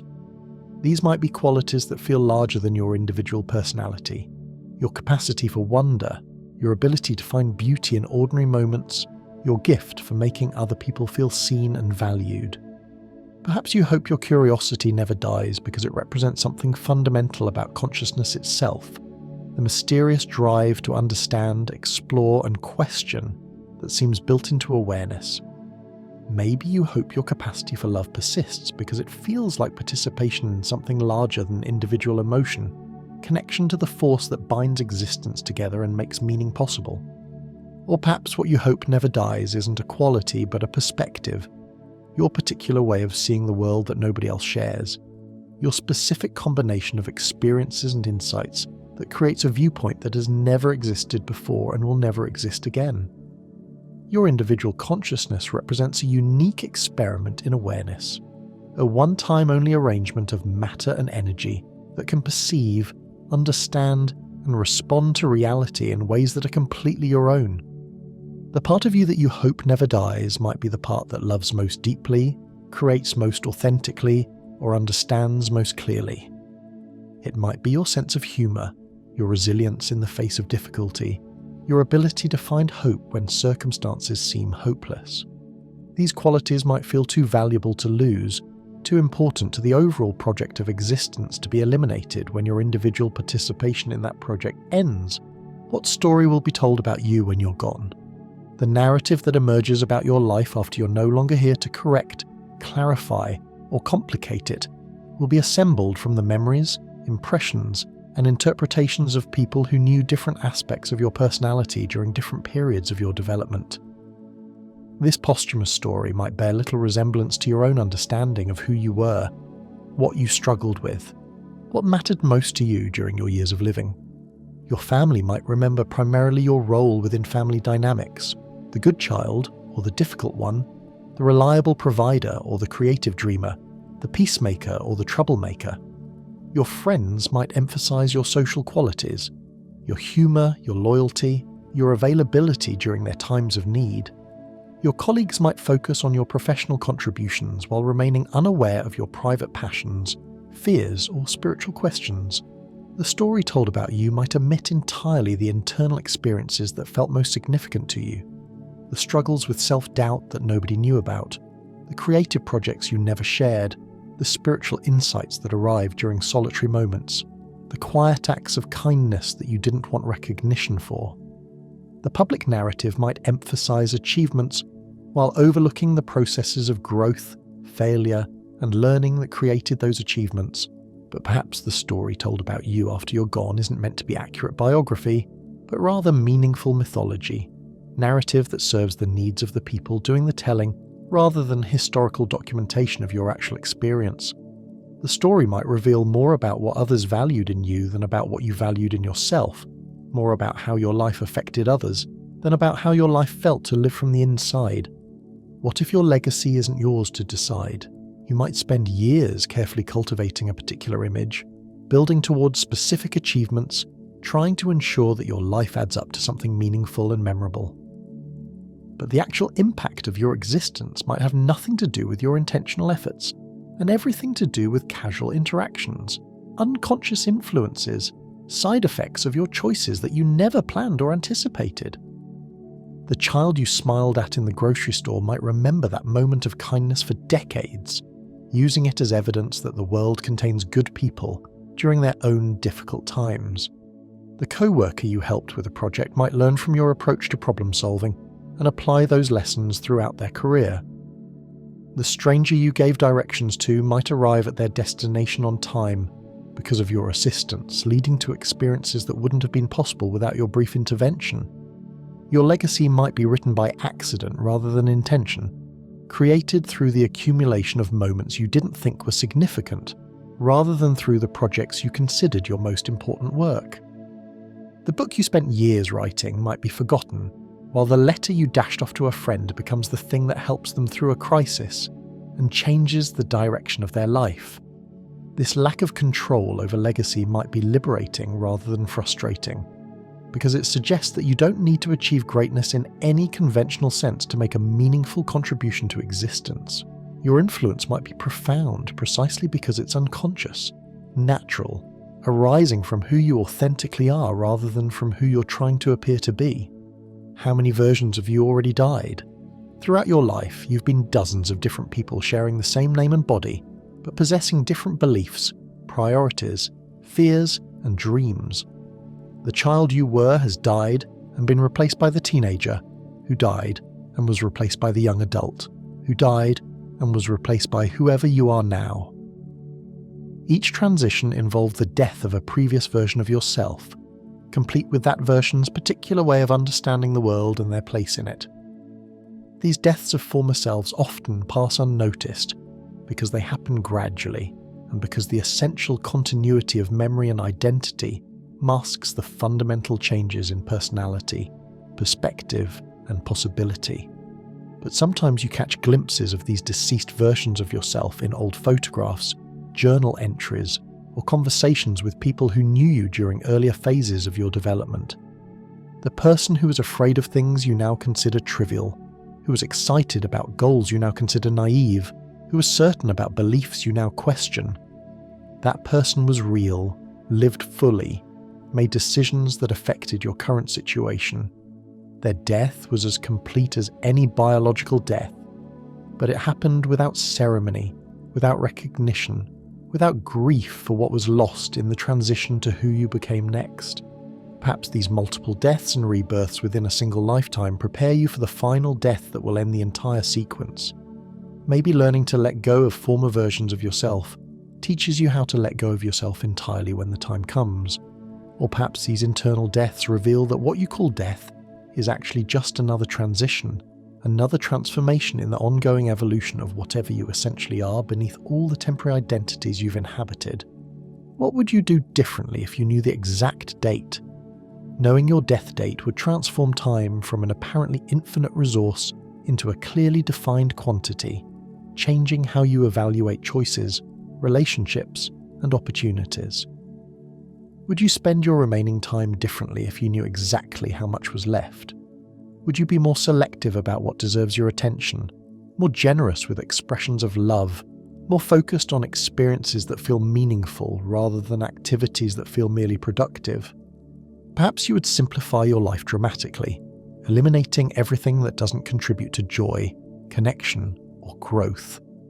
Maybe you would travel to places you've always wanted to see, have conversations you've been postponing, create art you've been saving for someday. Or perhaps you would discover that what you're already doing is exactly what you want to be doing, that your current choices already reflect your deepest values and priorities. Knowing the exact date might also create its own forms of suffering. The countdown mentality that makes every passing day feel like loss rather than gift. The anticipation that prevents full engagement with present experience. The temptation to live in relationship to the ending rather than in relationship to the ongoing. The knowledge might become a burden that interferes with the natural flow of existence rather than wisdom that enhances it. But maybe the question isn't really about knowing the date, but about living as if you already know it's limited, as if every day is borrowed time rather than guaranteed entitlement. Perhaps the awareness of mortality's certainty is enough to inspire the same choices you would make if you knew the specific timeline, the same appreciation for temporary experiences, the same urgency about expressing love and creating meaning while the opportunity still exists. How will the world end for you, quietly or suddenly? Your personal apocalypse might arrive gradually through illness, aging, or the slow diminishment of capacity, giving you time to prepare, to say goodbye, to reflect on what your life has meant and to make peace with its conclusion. This kind of ending might allow for completion, finishing important projects, resolving old conflicts, expressing love that has gone unspoken, arranging for the care of people and responsibilities you'll be leaving behind. Or your world might end suddenly through accident, violence, or medical crisis, arriving without warning or opportunity for preparation. This kind of ending might feel incomplete, leaving things unsaid, undone, unresolved. But it might also spare you the suffering that can accompany prolonged dying, the gradual loss of independence, capacity, and recognition that sometimes characterizes extended endings. Perhaps the question isn't which kind of ending you would prefer, but what kind of living prepares you for either possibility. If you knew your world could end at any moment, would you live with more urgency, more presence, more willingness to risk vulnerability in relationships? If you knew you might have years to prepare for your conclusion, would you live with more patience, more acceptance of life's natural rhythms, more faith in the unfolding of experiences across time? The uncertainty about how your ending will arrive might be exactly what makes each day precious, each relationship important, each choice significant. Not knowing whether you have decades or minutes left creates a situation where every moment could be the last, where every interaction could be the final one, where every decision could be your ultimate statement about what matters most in human existence. If you never existed, what would be different? The butterfly effect suggests that every action creates ripples that propagate through reality in ways that eventually affect everything, meaning that your non-existence would create a completely different universe, different in ways both dramatic and subtle from the reality that actually unfolded with your participation. Every person you've ever encountered would have had a slightly different day because of missing the interaction with you, and those small differences would compound into larger differences across time. But perhaps the differences would be so integrated into the fabric of alternative reality that they would be impossible to identify or measure. The person who became a teacher because of something you said to them in high school might have become a teacher anyway through some other inspiration. The couple who met at a party you organised might have met somewhere else through different circumstances. The innovation you contributed to at work might have been developed by someone else using different approaches. Or perhaps your specific contribution to existence is irreplaceable, unique, something that could only have emerged through your particular combination of genetics, experiences, choices and circumstances. Maybe the love you've given couldn't have been given by anyone else in quite the same way. The problems you've solved couldn't have been solved by anyone else using the same methods. The beauty you've created couldn't have been created by anyone else with the same result. The question of what would be different if you never existed might ultimately be unanswerable, because it asks about a reality that doesn't exist, a universe where your absence is the founding condition. But contemplating this possibility might reveal something important about the value of your actual existence, the significance of your particular way of being human during your particular moment in the ongoing story of existence, the irreplaceable nature of whatever you've contributed simply by being here, being conscious, being capable of love and choice and creation. These questions about death and legacy don't resolve into answers because death remains the great unknown that gives shape to all human questioning. Mortality creates the urgency that makes choices matter, the scarcity that makes love precious, the limitation that makes meaning possible. Without death, time would have no structure, relationships would have no poignancy, accomplishments would have no significance. Perhaps death and legacy work together to create the paradox of temporary beings capable of permanent influence, individual consciousnesses that can affect reality in ways that outlast their own participation in that reality. Your life might be brief, but its consequences could be eternal, rippling through the interconnected web of existence in ways that continue long after you're no longer here to observe their unfolding. The questions about death lead not to answers but to acceptance, not to control but to surrender, not to understanding but to faith in processes larger than individual comprehension. Death might be consciousness returning itself to the mystery from which it emerged, individual awareness dissolving back into universal awareness, temporary existence contributing its unique perspective to the eternal project of existence, knowing itself through every possible form and experience. In the end, you are a temporary arrangement of matter and energy that has somehow become capable of questioning its own impermanence, of creating meaning within limitation, of loving despite loss. The questions that surround death and legacy are the questions that surround the ultimate mystery of why there is something rather than nothing, why consciousness emerges from matter, why love persists despite mortality, why beauty continues to be created by beings who know they won't be here forever to appreciate it. Reality and consciousness exist in a relationship so intimate that distinguishing between them becomes impossible. Consciousness shapes what counts as real, while reality shapes what consciousness can perceive, think, and understand. The mind doesn't simply observe reality from a neutral position, but participates in creating the reality it believes it's objectively witnessing. Every thought, perception, and interpretation filters existence through the particular apparatus of awareness, raising questions about whether there's any such thing as unmediated reality, or whether everything we call real is actually the collaborative creation of consciousness and whatever exists beyond consciousness.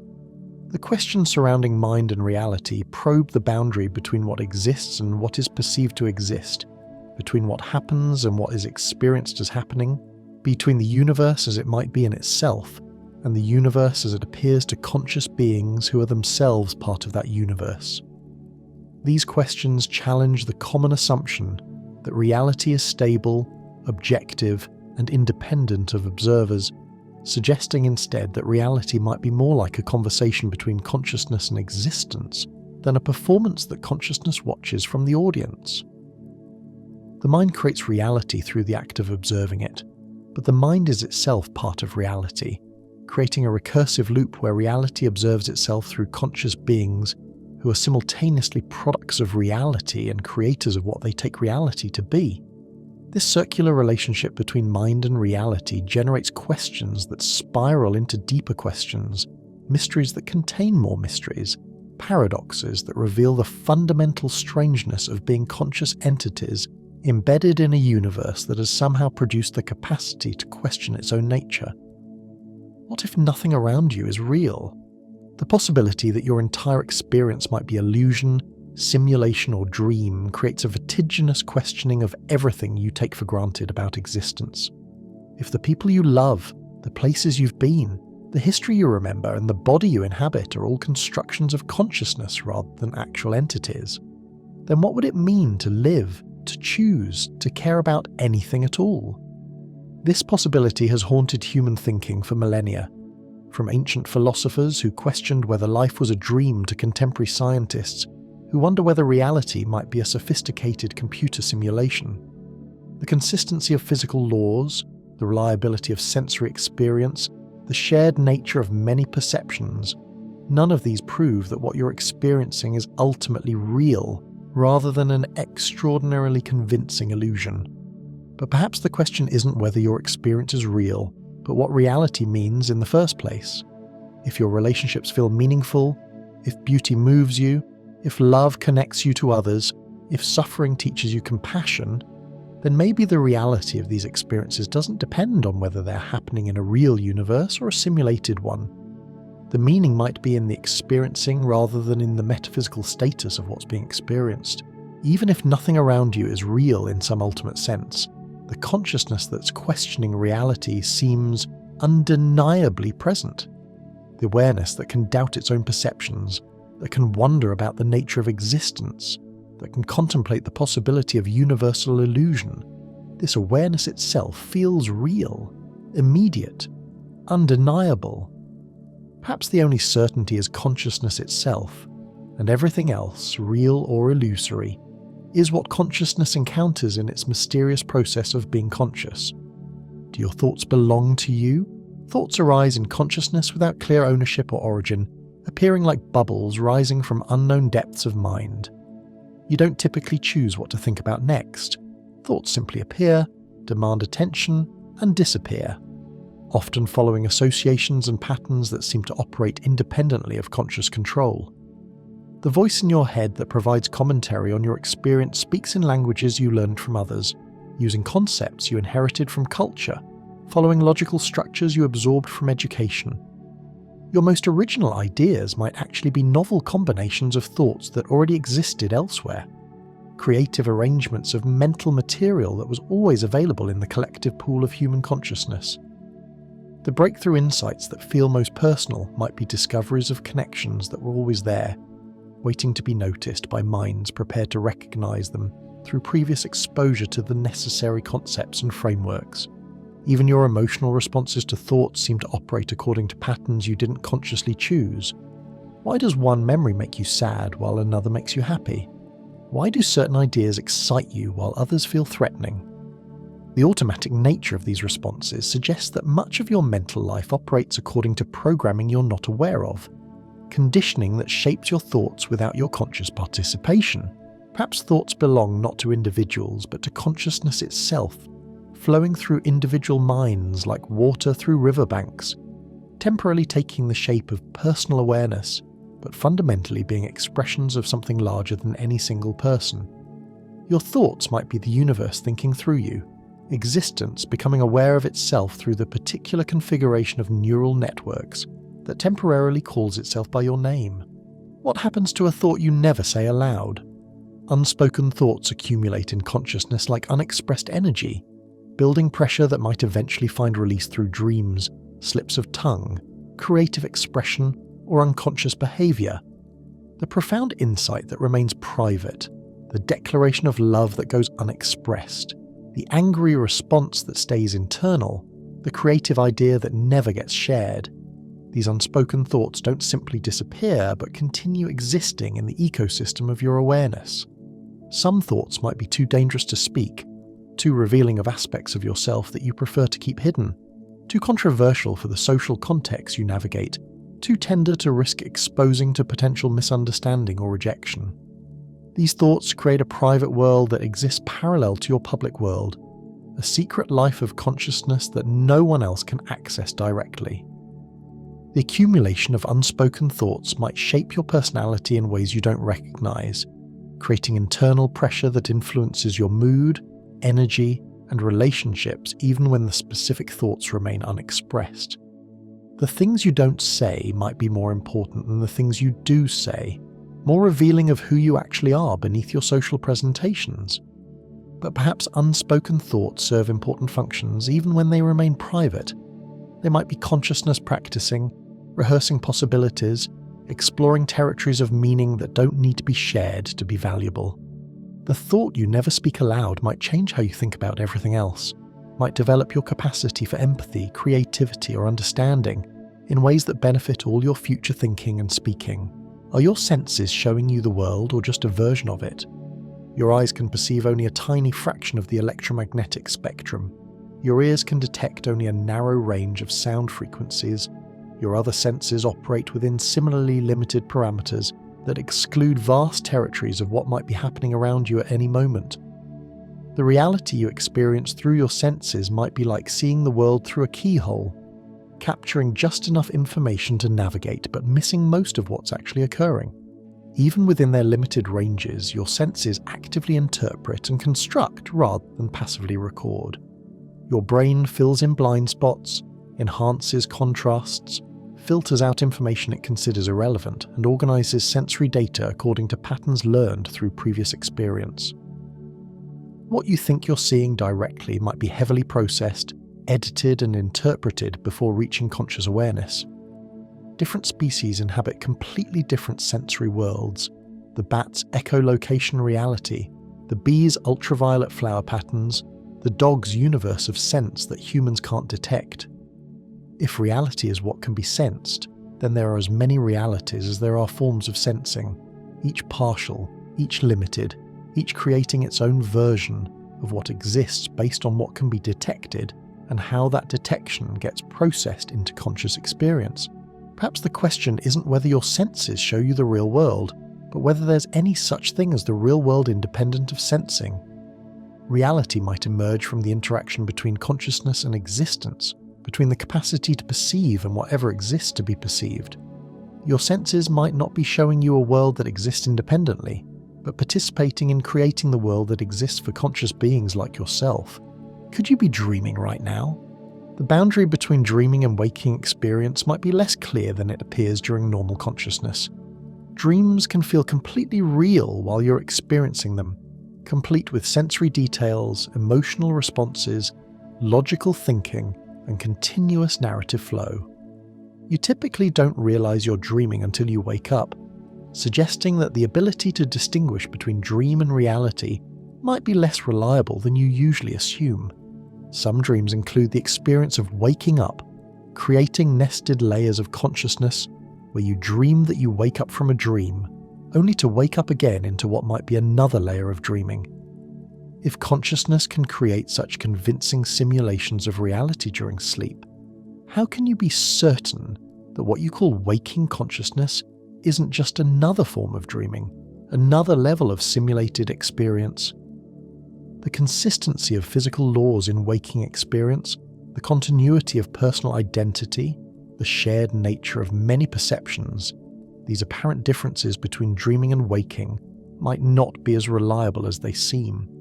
Dreams can have their own internal consistency, their own character continuity, their own forms of sharing when dream figures respond in ways that feel independent of your conscious control. But perhaps the question of whether you're dreaming right now is less important than the recognition that consciousness itself is mysterious, regardless of whether it's operating in dream mode or waking mode. The awareness that can question its own state, that can wonder about the nature of its own experience, that can contemplate the possibility of being asleep while feeling awake. This awareness is remarkable whether it's dreaming or waking, simulated or real. What's more real, a memory or a feeling? Memory claims to represent what actually happened, but feelings arise from what's happening right now in your consciousness, making them immediate and undeniable in ways that memories might not be. You can doubt whether a memory accurately represents past events, but you can't doubt that you're feeling something when you're feeling it, even if you can't identify or explain the feeling.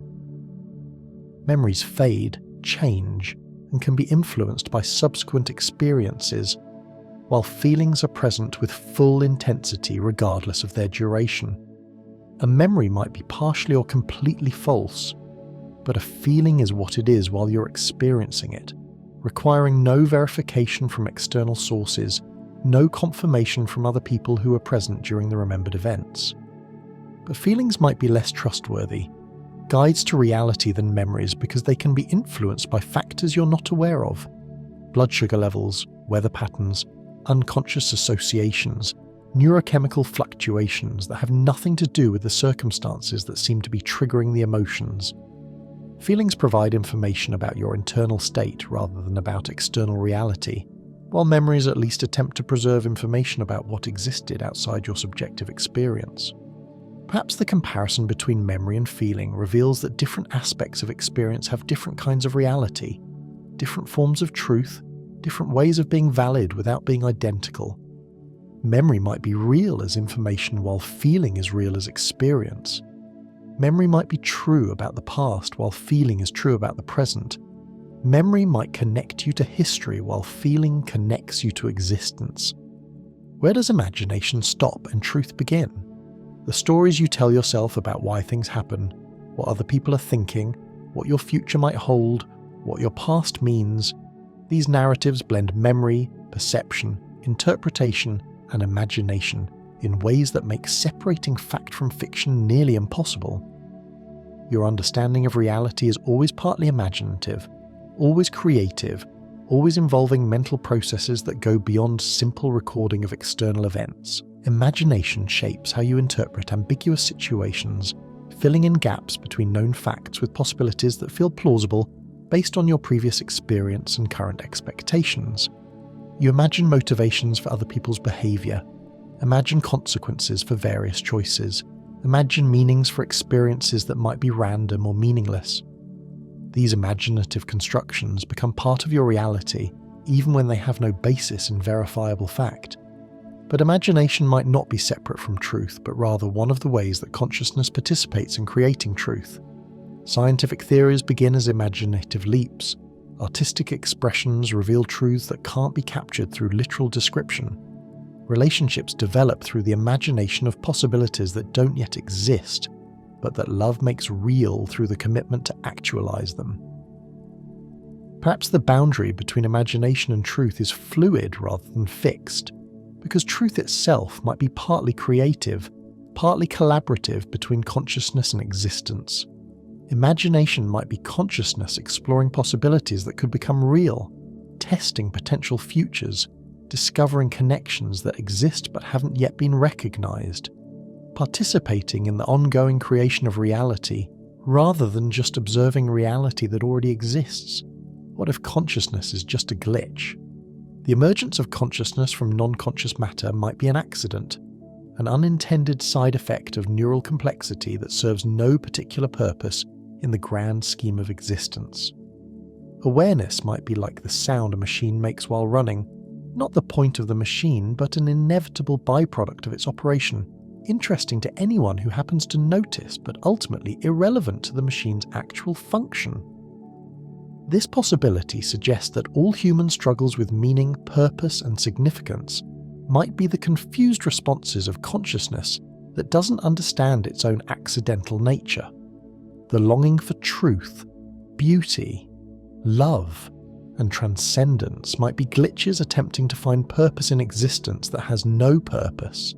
Bugs in the programming trying to create meaning in a system that operates according to purely mechanical principles. But perhaps the question isn't whether consciousness is intentional or accidental, but whether the distinction matters.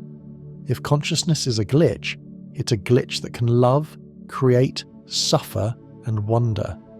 If awareness is an accident, it's an accident that can recognize beauty, seek truth, and care about the well-being of other accidents. The accidental nature of consciousness might not diminish its value, but rather make it more remarkable.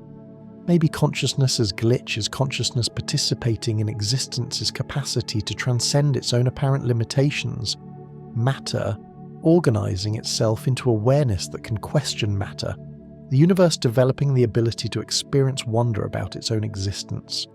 The glitch might be existence discovering something about itself that it couldn't know without the accident of awareness. Are you watching life or being it? There's often a sense of being an observer of your own experience, a witness to thoughts, feelings, and events that seem to happen to you rather than expressions of what you essentially are. This observer consciousness can watch emotions arise and pass away, can notice thoughts appearing and disappearing, can observe the body's sensations and reactions as if from a distance, creating a distinction between the watcher and what's being watched. But perhaps this sense of being a separate observer is itself just another experience, another phenomenon arising in consciousness rather than evidence of consciousness being separate from experience. The watcher might be another character in the story rather than the author of the story, another role being played rather than the actor playing all the roles. When you're fully engaged in activities that absorb your complete attention, creating art, making love, playing music, having profound conversations, the sense of being a separate observer often disappears. You become the activity rather than watching yourself do the activity, become the experience rather than witnessing the experience, become life living itself rather than consciousness observing life. Perhaps the question reveals the fluid nature of identity itself. Sometimes you're the observer, sometimes you're the observed, sometimes you're the entire field of observation. Reality might not be divided into watchers and what's being watched, but rather be one continuous process of experiencing that temporarily organizes itself into the appearance of separate elements without actually being separate. What if every person is a mirror you haven't cracked? Other people might serve as reflections of aspects of yourself that you can't see directly, showing you qualities, patterns, and possibilities that exist within your own consciousness, but that remain invisible until reflected through relationship with others. The people you're drawn to might mirror parts of yourself you want to develop, while the people who irritate you might mirror parts of yourself you prefer to deny or ignore. Your reactions to others might reveal more about your inner landscape than about their actual characteristics. The patience you admire in someone else might reflect your own unrecognized capacity for patience, while the selfishness you criticize might reflect your own unacknowledged selfish impulses. Every relationship becomes an opportunity for self-discovery through the strange alchemy of seeing yourself reflected in another person's words, actions, and responses. But perhaps the mirroring goes deeper than psychological reflection. Perhaps other people are literal aspects of your own consciousness, different expressions of the same awareness that you experience as yourself. If consciousness is fundamental rather than produced by individual brains, then what you call other people might be consciousness experiencing itself through different apparent perspectives, the same awareness exploring its own nature through the illusion of separation and interaction. This possibility suggests that understanding others completely would mean understanding yourself completely, that loving others unconditionally would mean loving yourself unconditionally, that the work of relationship is simultaneously the work of self-discovery.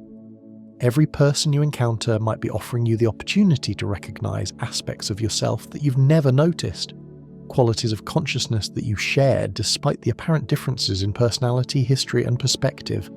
These questions about mind and reality don't resolve into answers because they probe the very foundations of knowledge, perception, and existence itself.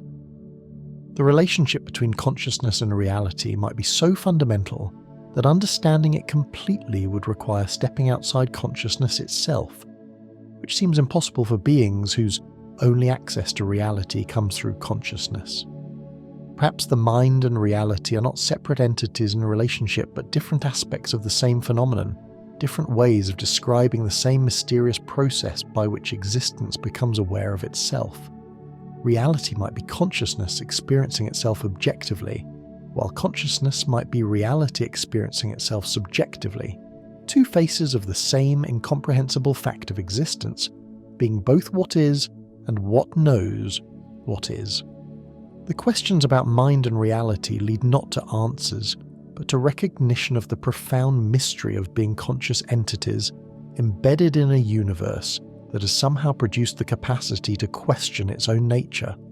Your reality becoming aware of itself through the temporary arrangement of matter and energy that calls itself by your name, existence questioning existence through the impossible miracle of consciousness arising from unconscious origins.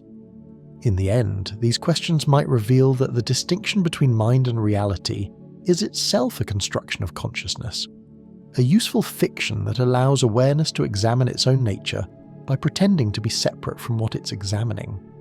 The mystery isn't how mind relates to reality, but how there can be anything at all rather than nothing, how existence can know itself through conscious beings who are simultaneously products of existence and participants in existence's ongoing exploration of its own infinite possibilities. Regret and longing exist as twin shadows cast by consciousness across time, regret reaching backward toward what was lost, missed, or mishandled, while longing reaches forward toward what might yet be possible, or backward toward what can never be recovered. These emotions operate in the spaces between what happened and what was hoped for, between what was chosen and what was abandoned, between the life that was lived and the lives that remained unlived. They are the heart's attempts to bridge temporal distances that can't actually be bridged, to touch possibilities that exist only in imagination, to change what has already been determined by the irreversible passage of time. Both regret and longing reveal the peculiar nature of human consciousness, its ability to be dissatisfied with present reality through comparison with alternative realities that exist only in memory or imagination. These emotions suggest that consciousness is not designed for simple contentment with what is, but rather for perpetual reaching toward what might be or what might have been, creating a form of beautiful suffering that seems essential to the human experience of being alive. The questions surrounding regret and longing explore the territory between acceptance and desire, between peace and yearning, between gratitude for what happened and grief for what didn't happen. They ask whether regret and longing are obstacles to happiness or essential components of consciousness, whether they represent failure to live in the present or evidence of the heart's infinite capacity to imagine better possibilities than the ones that actually materialized. What's the thing you didn't say that still echoes? Unspoken words carry different weight than spoken ones, sometimes becoming heavier with time rather than lighter, more significant through their absence than they might have been through their expression. The declaration of love that stayed locked in your throat, the apology that never found its voice, the truth that felt too dangerous to reveal, the encouragement you wanted to offer but didn't.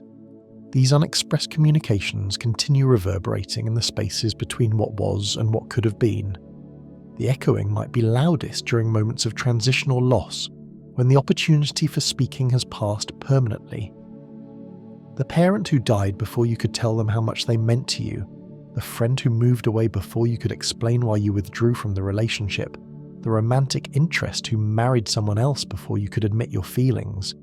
These missed communications become perfect in their unreality, forever preserved from the complications that actual expression might have created. Sometimes the thing you didn't say echoes because it would have changed everything, shifted the entire trajectory of relationships, circumstances, or understanding. The job interview where you didn't mention your most relevant experience, the argument where you didn't voice your real concerns, the moment of crisis where you didn't offer the support you were capable of giving. These silences can feel like turning points, where different words might have created different outcomes. But perhaps the echo reveals something important about the nature of communication itself, that the most significant exchanges often happen in the spaces between words, that the deepest truths might be the ones that resist verbal expression, that some forms of love and understanding transcend language altogether. The thing you didn't say might continue echoing because it was too large for words, too essential to risk diminishing through inadequate expression. What future did you accidentally walk away from? Decision points in life often disguise themselves as ordinary moments where casual choices redirect entire life trajectories in ways that only become apparent years later. The conversation you ended early because you were tired, the invitation you declined because you were busy, the job application you almost submitted but decided against. Any of these might have been doorways into completely different versions of your existence. You might have walked away from meeting your life partner by leaving a party 10 minutes before they arrived, from discovering your true calling by choosing not to attend a lecture that would have introduced you to ideas that could have changed your understanding of what was possible. The casual decision to take one route instead of another, to say yes to one opportunity while declining another, to prioritize one relationship over another. These choices might have determined whether you lived the life you're living or a completely different life that feels, in retrospect, like it might have been more aligned with your deepest dreams. But perhaps every choice involves walking away from infinite alternatives, making every life a collection of accidentally abandoned futures. The question becomes not whether you walked away from better possibilities, but whether you can find meaning and satisfaction in the particular combination of choices that led to your current circumstances, whether you can appreciate what you chose rather than mourning what you didn't choose. Maybe the future you accidentally walked away from wasn't actually better than the future you accidentally walked toward, just different, with its own challenges, losses, and limitations that you can't see from your current perspective. The road not taken might have led to different forms of difficulty, different types of regret, different versions of wondering what would have happened if you had made different choices at crucial moments. What part of your past do you keep trying to rewrite? Memory has a stubborn quality that resists revision despite your repeated attempts to change how certain events unfolded, what you said during important conversations, how you responded to crucial opportunities or crises. There might be a particular period of your life that you return to obsessively in imagination, trying different approaches, different words, different choices, as if mental rehearsal of alternative responses could somehow alter what actually happened. This mental rewriting might focus on moments of failure, embarrassment, or missed opportunity. The speech you gave badly, the relationship you ended clumsily, the chance you didn't take because fear or uncertainty prevented action. You replay these scenes with yourself as a braver, wiser, more articulate protagonist, imagining how much better everything would have turned out if you had been then who you are now. But the compulsive rewriting might reveal something more complex than simple regret. Perhaps it represents your current self's inability to accept that your past self was operating with different information, different emotional capacity, different levels of experience and wisdom. The rewriting might be a form of self-rejection, an inability to extend compassion to the person you were when you made choices that your current self judges as inadequate. Perhaps the part of your past you keep trying to rewrite is actually perfect as it happened, not because the outcomes were ideal, but because they were necessary for creating the person who is now wise enough to imagine better alternatives. The mistakes, awkwardness, and missed opportunities might have been essential ingredients in developing the insight, empathy, and understanding that allow you to see how things could have been handled differently. What are you still hoping to hear from someone who's gone? The absence of certain people creates ongoing conversations in your mind where you continue explaining yourself, seeking understanding, requesting forgiveness, or simply sharing developments in your life that you think would interest them. These internal dialogues with the departed might feel more real than many exchanges you have with people who are actually available, more emotionally significant than most contemporary relationships. You might be hoping to hear that they're proud of how you've grown since they've been gone, that they understand choices you made that they disapproved of while they were alive, that they forgive you for ways you failed them or disappointed them during your relationship. The words you're hoping for might be simple. I love you. You did your best. I understand now. But they carry the weight of unfinished emotional business that death prevented from reaching resolution. Sometimes what you're hoping to hear isn't forgiveness, but explanation. Why they made certain choices that affected your life. What they were thinking during difficult periods of your relationship. Whether they knew how much they meant to you despite the complicated dynamics that sometimes made expressing affection difficult.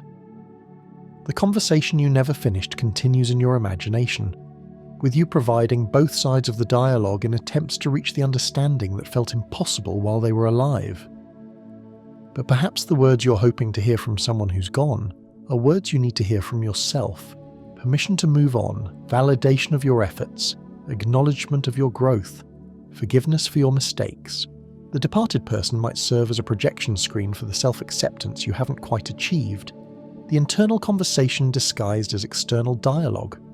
What version of yourself never got to live? Within the person you became through the accumulation of choices, circumstances, and experiences lives the ghost of the person you might have become under different conditions, with different opportunities, different support, different courage to pursue paths that felt too risky or impractical when decisive moments arrived. This unlived version might feel more authentic than your actual self, more aligned with your deepest nature, more representative of your true potential. The version that never got to live might be the artist who was sacrificed for financial security, the adventurer who was constrained by family obligations, the scholar who was redirected toward more practical pursuits, the healer who was discouraged from following unconventional paths. This alternative self might haunt your satisfaction with your actual accomplishments, creating a sense that you're living someone else's life rather than your own. But perhaps every person contains multiple potential selves, each one equally valid, each one representing different aspects of human possibility that can't all be actualized within the constraints of a single lifetime.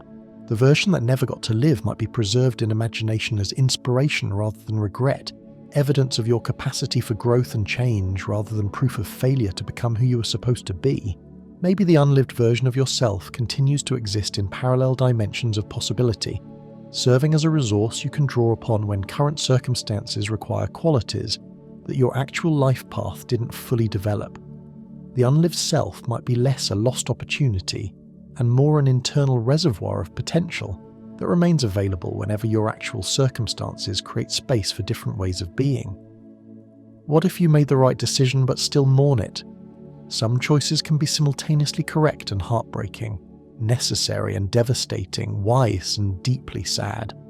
You might have ended a relationship that wasn't working while genuinely loving the person you had to leave behind, chosen a career path that aligned with your values while giving up dreams that felt more exciting, prioritized your children's needs while sacrificing opportunities for personal fulfillment that might never come again. The mourning for right decisions might be more complex than regret for wrong ones, because it doesn't offer the simple comfort of knowing you could have chosen differently for better outcomes. When you made the right choice and still feel grief about what was lost, you face the reality that life sometimes requires choosing between good things rather than between good and bad things, that wisdom sometimes means accepting loss as the price of integrity. This form of mourning might be evidence of your capacity to hold multiple truths simultaneously, that you can grieve what you gave up while feeling grateful for what you gained, that you can miss what didn't happen while appreciating what did happen, that you can feel sad about necessary endings while being proud of your courage to make difficult choices. Perhaps mourning right decisions is consciousness acknowledging the full weight of choice, the recognition that every significant decision involves sacrifice, that getting what you want often means giving up something else you also want. The mourning becomes a form of respect for the complexity of human existence, an acknowledgement that even correct choices carry costs that deserve to be grieved. What would happen if you stopped pretending you're over it? The performance of having moved on from past hurts, losses, or disappointments might require so much energy that maintaining the pretense becomes more exhausting than acknowledging the ongoing impact of what happened. You might still feel angry about betrayals you claim to have forgiven, still feel sad about losses you pretend to have accepted, still feel afraid of risks you appear to take confidently. Stopping the pretense might initially feel like regression, like admitting failure to achieve the emotional maturity that others seem to expect or that you expect from yourself. But it might also create space for more authentic healing, for forms of recovery that honour the actual pace of emotional processing, rather than the artificial timelines imposed by social expectations or personal impatience with your own vulnerability. The ongoing impact of what happened might be teaching you something important that you miss when you're focused on getting over it, rather than understanding it. The continued sensitivity might be providing valuable information about your needs, boundaries, or values that gets lost when you rush toward the appearance of resolution without allowing for the slower process of integration. Perhaps some experiences aren't meant to be gotten over, but rather to be grown around, like trees that incorporate obstacles into their structure rather than trying to remove them. Stopping the pretense might reveal that you don't need to be over something to be healthy, functional and capable of joy. You just need to be honest about how it continues to live within you. Which goodbye still lives in your chest? Certain farewells imprint themselves on the body as well as the mind, creating physical sensations that return whenever memory touches the moment of separation. The goodbye that was supposed to be temporary but became permanent. The goodbye you didn't know was goodbye at the time. The goodbye you couldn't say because circumstances prevented proper closure. These partings might continue to exist as tightness in your chest, shortness of breath, or heaviness in your heart. The goodbye that still lives in your chest might be the one where you couldn't express what the relationship meant to you, where practical concerns overshadowed emotional truth, where pride or fear prevented you from showing vulnerability. The words you wanted to say but couldn't. The embrace you wanted to give but didn't. The tears you wanted to cry but held back. These unexpressed responses might have frozen in your body, waiting for permission to complete themselves. Sometimes the goodbye that lives in your chest isn't one you experienced, but one you witnessed. A parent saying goodbye to a child, lovers separating at an airport, an elderly couple facing the reality that one of them won't survive much longer. These observed partings might resonate with your own experiences of loss, triggering grief for your own goodbyes that never felt adequate to the magnitude of what was ending. Perhaps the goodbye that lives in your chest represents all goodbyes, the universal human experience of losing what we love, of having to let go of what we want to keep forever. The specific farewell might serve as a symbol for the temporary nature of all connections, the inevitable partings that love requires simply because love exists in time, and time moves everything toward ending. What are you afraid you've already missed forever? The opportunities that had specific timing requirements, the people who were available for connection only during certain windows, the experiences that required youth, health, or circumstances that no longer exist. These possibilities might feel permanently foreclosed, creating anxiety about other opportunities that might be slipping away while you remain unaware of their temporal limitations. You might fear you've missed the chance to have children while you still had energy for parenting, to travel extensively while you still had health for adventure, to change careers while you still had time to build expertise in new fields, to repair relationships while the other people were still alive and willing to engage in difficult conversations. But perhaps the fear of having missed everything forever prevents recognition of what remains available in the present moment, what new possibilities continue emerging even as old ones disappear. The focus on what you might have missed might create blindness to what you can still choose, still experience, still create within whatever constraints and opportunities currently exist.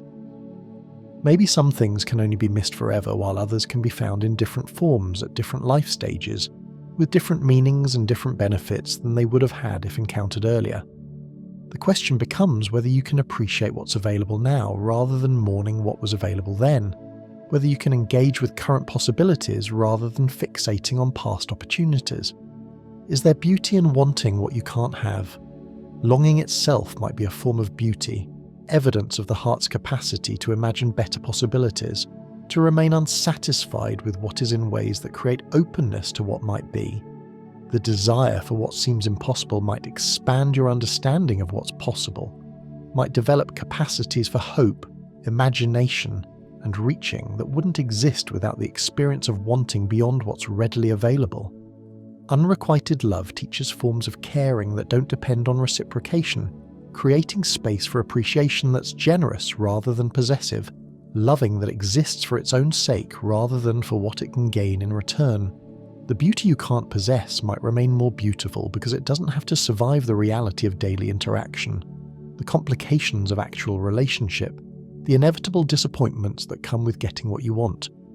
Perhaps wanting what you can't have prevents the satisfaction that might eliminate desire altogether, keeping alive the sense of possibility that makes existence feel dynamic rather than static, open rather than closed, mysterious rather than completely knowable.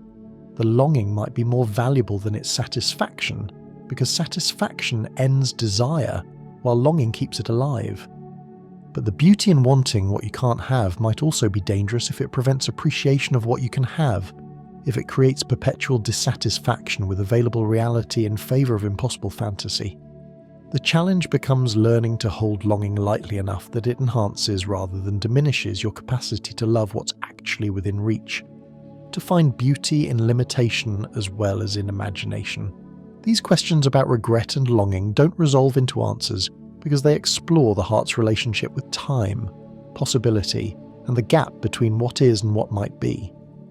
Regret and longing might be essential aspects of consciousness rather than problems to be solved, evidence of the mind's capacity to transcend present circumstances through memory and imagination, to care about alternatives to current reality, to remain open to possibilities that exceed what has already been experienced. Perhaps regret and longing work together to create the emotional complexity that makes human existence meaningful rather than merely pleasant, challenging rather than merely comfortable, dynamic rather than merely stable. They might be consciousness refusing to be satisfied with limitation, heart insisting that reality could always be better, love continuing to reach toward perfect connection despite repeated experiences of imperfect relationship. The questions about regret and longing lead not to elimination of these feelings, but to deeper understanding of their role in human experience, their function in keeping consciousness open to growth, change, and transcendence. They might be necessary components of a form of awareness that can never be completely satisfied, because satisfaction would end the reaching, the growing, the eternal human project of becoming more than what you currently are. In the end, regret and longing might be love's responses to the limitations of existence. Regret as love mourning what was lost, longing as love imagining what might yet be possible. They are consciousness experiencing its own infinite nature within the constraints of finite existence, temporal awareness touching eternal possibilities, limited beings capable of unlimited desire, temporary creatures who can imagine permanent beauty and refuse to be satisfied with anything less than the impossible perfection that love insists must somehow, somewhere, be possible. The infinite appears in moments when ordinary awareness touches something larger than itself, when consciousness encounters its own boundless nature despite being contained within apparently finite forms. Spirituality might be consciousness recognizing itself as more than individual experience, awareness discovering that its essential nature exceeds the boundaries of any particular person, mind, or moment. These recognitions often arrive unexpectedly, during experiences that temporarily dissolve the usual sense of separation between self and universe, between the one who experiences and what is experienced. The questions surrounding spirituality, and the infinite probe the edges of what consciousness can know about its own nature, what awareness can understand about awareness itself, what existence can discover about the source and substance of existence. These questions operate in territory where language breaks down, where concepts become inadequate, where the very act of questioning might be more important than finding answers, because the mystery being explored might be too vast for human comprehension, yet too intimate to remain unknown. Spirituality and the infinite interweave in ways that challenge ordinary assumptions about the relationship between individual consciousness and universal existence, between the temporary and the eternal, between what appears to be limited and what might actually be limitless. These questions invite exploration of whether consciousness is produced by matter or matter is produced by consciousness, whether you are a separate being having spiritual experiences or spirit, having the experience of apparent separation and individuality. What if there is no answer, only awareness? The search for ultimate answers might be based on the assumption that reality is a puzzle to be solved rather than a mystery to be lived, that existence is a problem requiring solution rather than an ongoing experience of being. But perhaps the deepest questions don't have answers in any conventional sense. They have only the awareness that can ask them, the consciousness that can wonder about consciousness, the existence that can question existence. This possibility suggests that the spiritual search might not be about finding something you don't have, but about recognizing what you already are, not about achieving some special state, but about noticing the awareness that's already present in every state, not about transcending ordinary experience, but about recognizing the extraordinary nature of ordinary awareness itself. If there is no answer but only awareness, then every moment becomes an opportunity to explore consciousness rather than escape from current circumstances. Every experience becomes valuable not for what it leads to, but for what it reveals about the nature of experience itself. The question becomes not what awareness knows, but what awareness is. Not what consciousness can achieve, but what consciousness essentially consists of.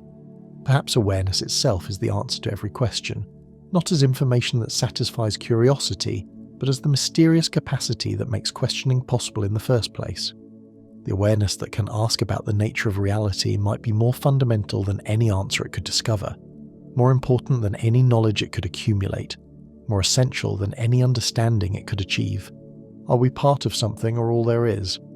Consciousness might be like waves on an ocean, appearing separate but actually being expressions of one underlying substance, individual experiences that seem distinct but that are actually movements within a single field of awareness. From this perspective, the sense of being a separate self would be a temporary illusion, like a wave forgetting it's made of water, individual consciousness forgetting its essential unity with universal consciousness. But consciousness might also be irreducibly individual, genuinely separate, each person representing a unique and independent center of awareness that emerges from but remains distinct from whatever larger reality might exist. Personal experience might be exactly what it seems to be: private, subjective, accessible only to the individual consciousness that experiences it, bounded by the particular nervous system that generates it. Perhaps the question itself reveals the limitations of either-or thinking when applied to consciousness. You might be simultaneously part of something larger, and all there is, individual and universal, separate and connected, finite and infinite. Consciousness might be the kind of phenomenon that can't be understood through categories that assume mutual exclusivity between different possibilities. Maybe the question leads not to a correct answer, but to recognition of the mystery that consciousness represents, the impossible fact that existence can know itself, that the universe can experience itself subjectively, that awareness can be aware of awareness. Whether consciousness is part of something or all there is might be less important than the miracle that consciousness exists at all. Who are you when you stop trying to understand? The effort to understand yourself, to figure out your purpose, to analyze your motivations and goals might create a layer of mental activity that obscures whatever you are beneath all the thinking about who you are.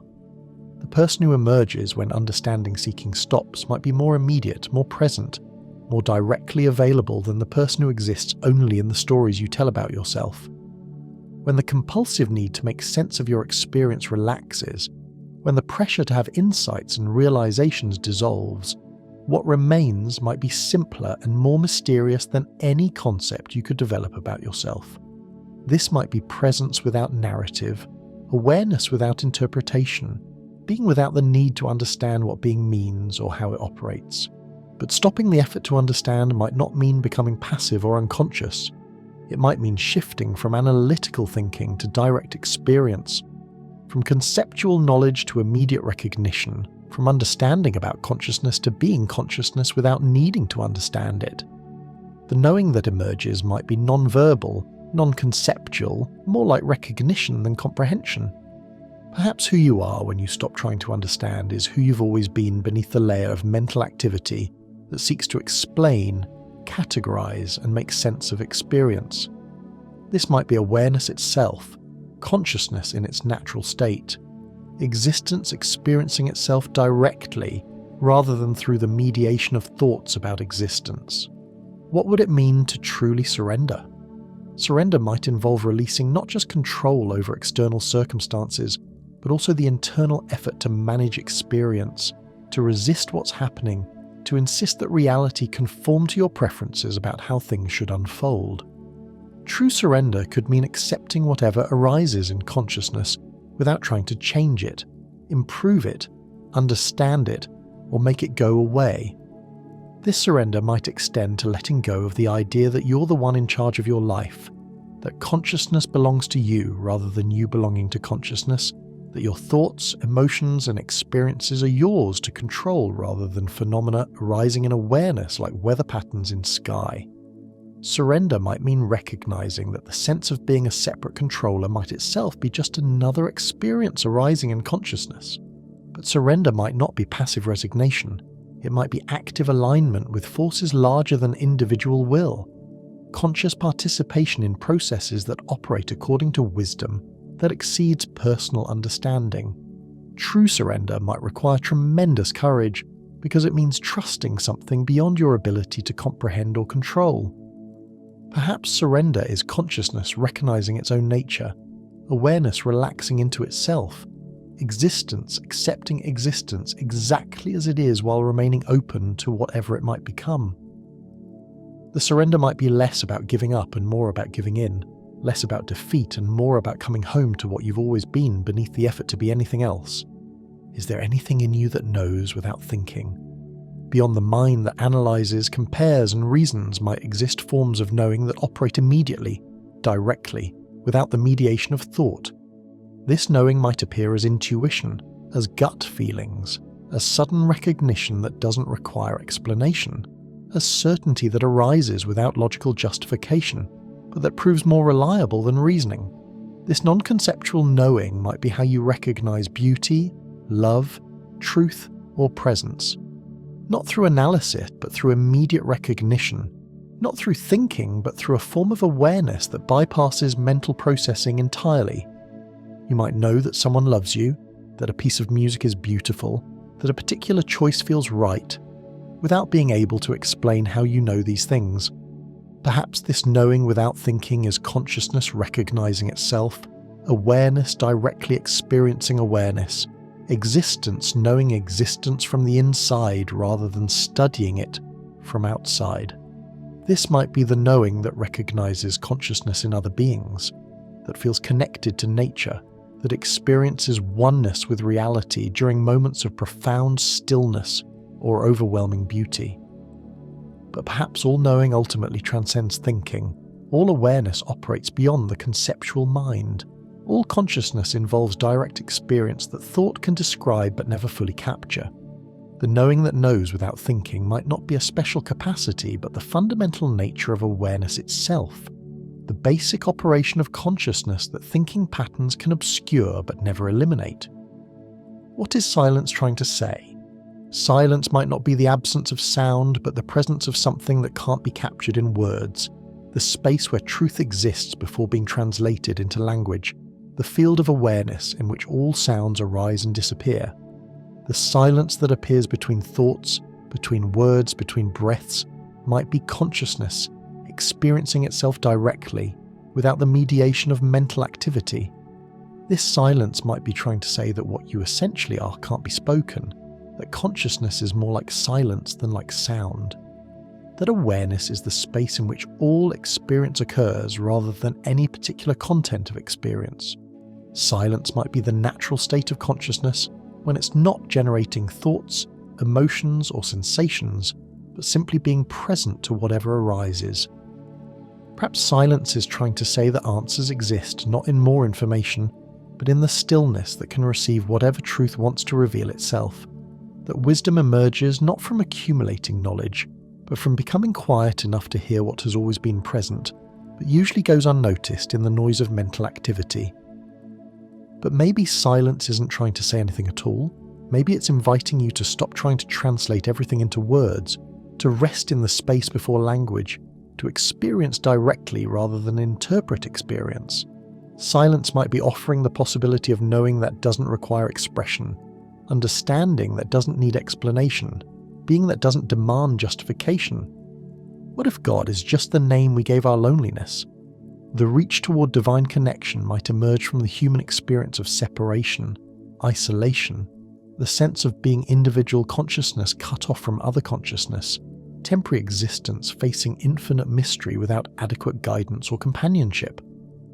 God might be the projection of consciousness seeking reunion with itself, the name given to the longing for connection that transcends the limitations of individual experience. But perhaps what gets called loneliness is actually consciousness recognizing its infinite nature, while temporarily experiencing itself as finite, eternal awareness, temporarily identifying with temporal forms, universal love temporarily experiencing itself as individual need. The longing for God might be God longing for God, consciousness seeking to remember its own essential nature. The divine might not be separate from loneliness, but the reality that loneliness points toward. The recognition that individual consciousness is somehow both completely alone and completely connected, isolated in subjective experience but unified in the awareness that makes all experience possible. God might be the name for this paradox of separation and unity, individual and universal, human and divine. Perhaps the question reveals that concepts like God and loneliness are different ways of describing the same mystery, consciousness, experiencing itself as simultaneously one and many, infinite and finite, eternal and temporal. The God that emerges from loneliness might be the God that loneliness was always seeking, the unity that separation makes precious, the connection that isolation makes possible. What lives in the space between breaths, in the pause between exhale and inhale, between the outgoing breath and the incoming breath?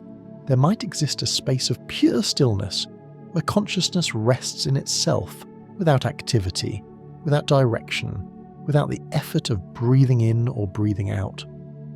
This space might be where awareness experiences itself most directly, most simply, most naturally.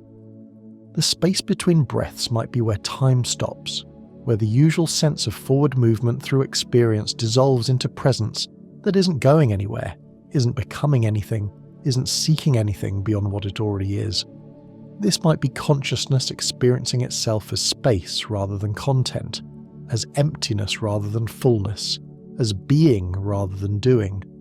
Perhaps what lives in the space between breaths is the same thing that lives in the space between thoughts, between heartbeats, between moments.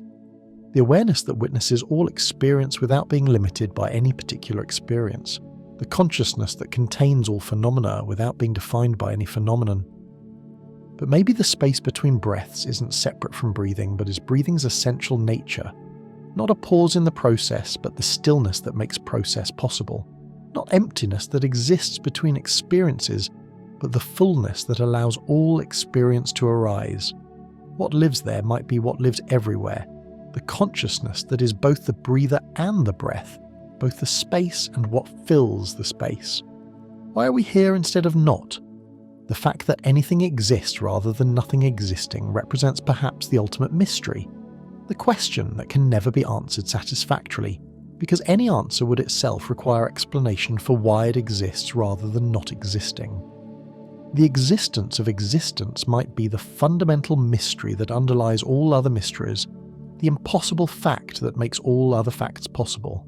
But perhaps the question assumes that non-existence is somehow more natural than existence, that the default state should be nothing rather than something. Maybe existence is the natural state. Maybe consciousness is the basic nature of reality. Maybe the question should be not why something exists, but why anything seems not to exist, why consciousness ever appears to be absent or limited. The reason we're here instead of not might be that not is actually impossible, that existence is the only possibility, that consciousness is eternal and can never actually be absent but only apparently hidden or forgotten. We might be here because here is the only place that consciousness can be, because existence is what consciousness is, because awareness can never actually be aware of non-awareness.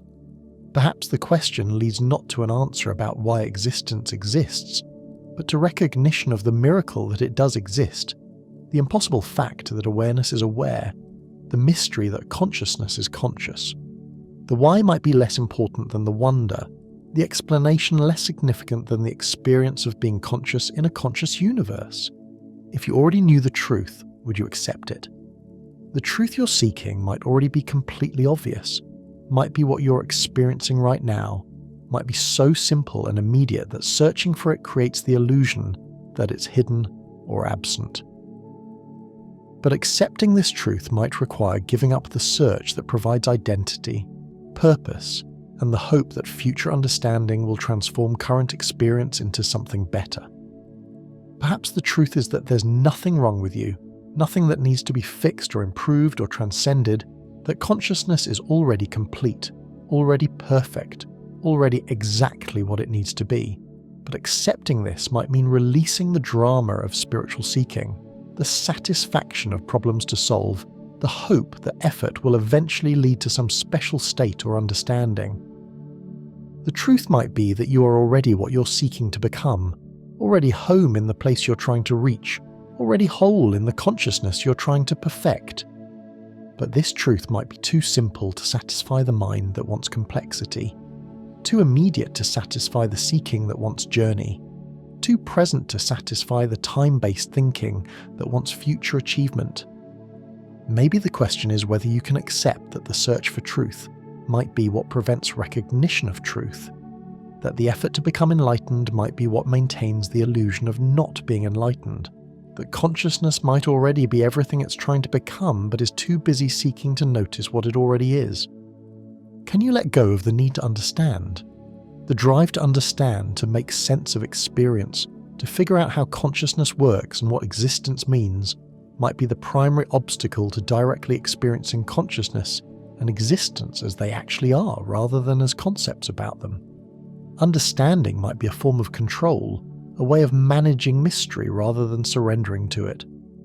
Letting go of the need to understand might not mean becoming ignorant or unconscious, but rather shifting from conceptual knowledge to direct experience, from understanding about consciousness to being consciousness, from knowing about existence to existing consciously.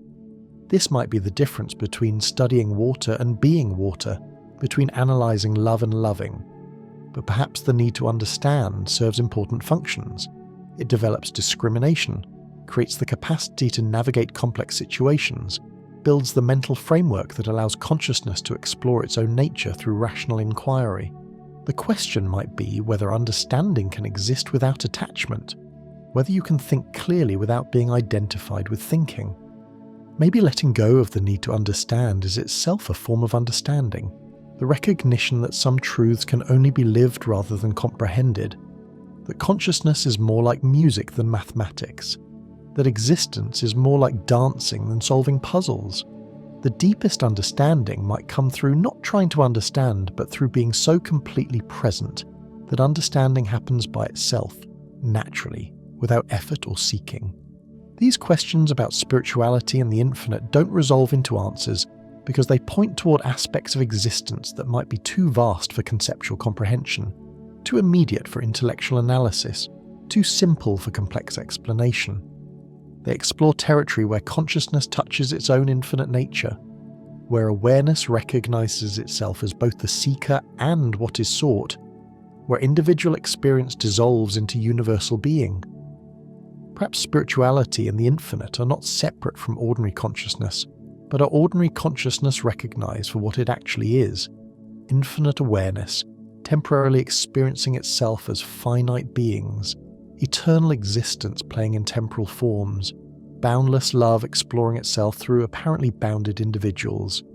The spiritual search might be consciousness looking for itself everywhere except where it actually is, which is here, now, as the awareness that can ask spiritual questions and the mystery that makes all questioning possible.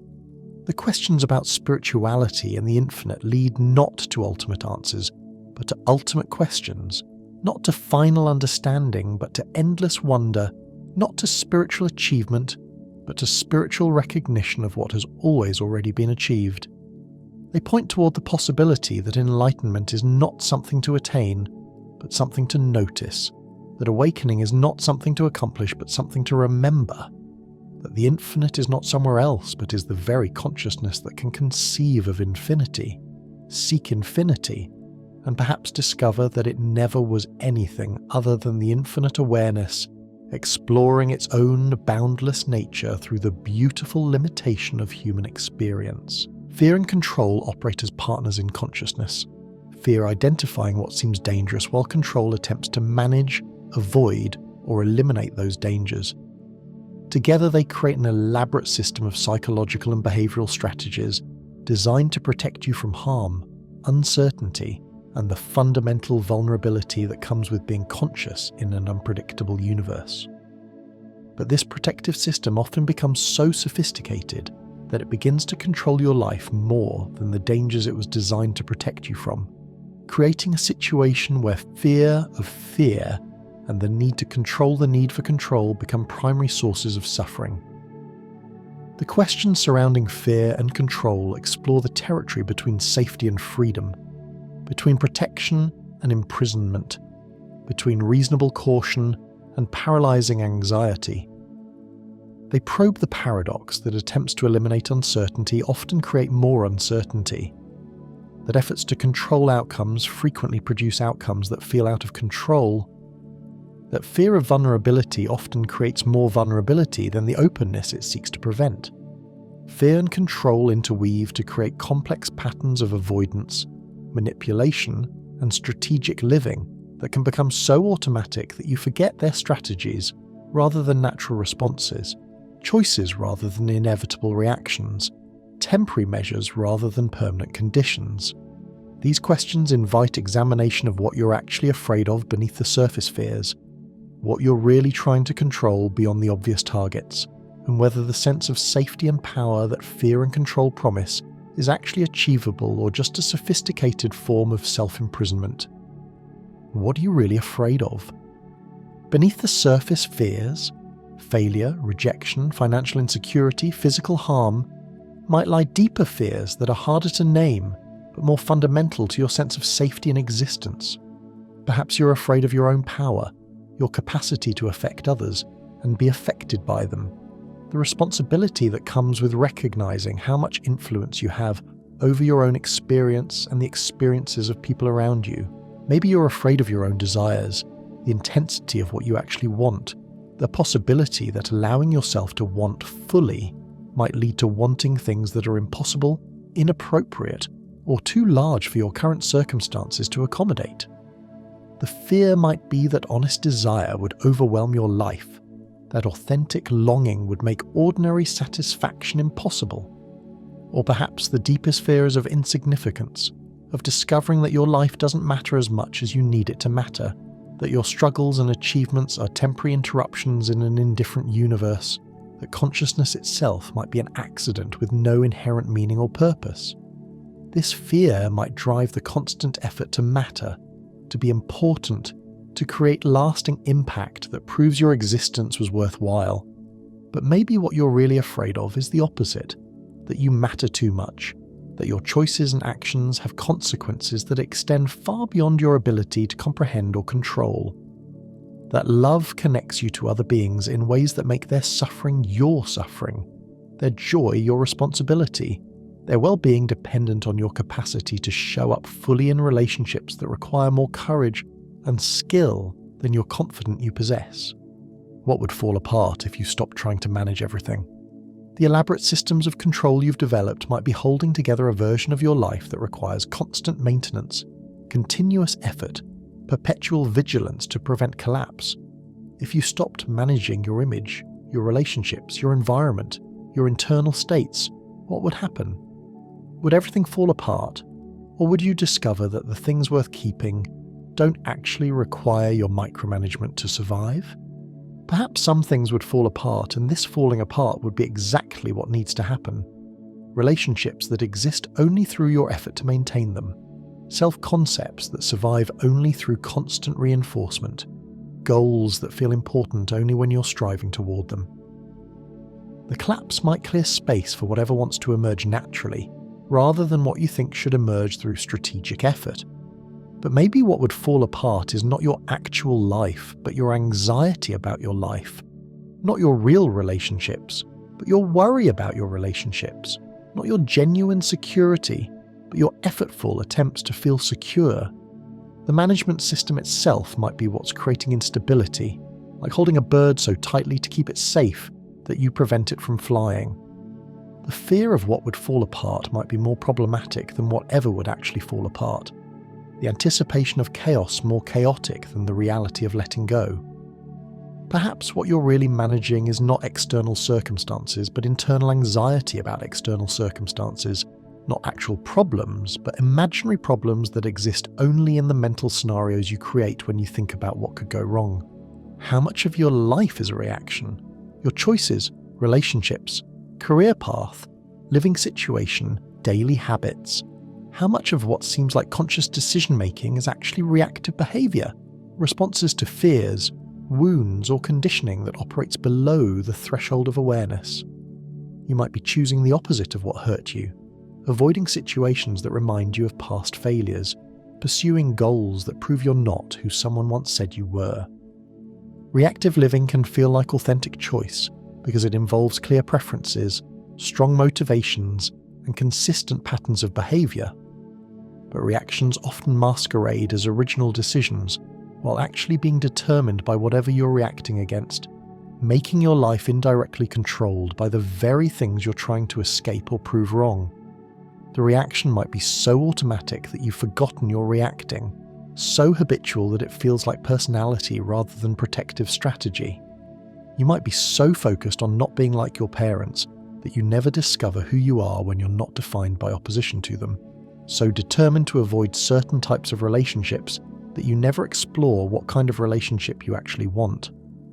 Perhaps authentic choice emerges only when reaction calms down, enough to allow space for response. The difference between automatic defensive behaviour and conscious engagement with circumstances as they are rather than as they remind you of what they're not. The question becomes whether you can recognise reaction when it's happening and choose response instead. Whether you can act from what you want rather than from what you're afraid of. What do you fear more, failing or being seen?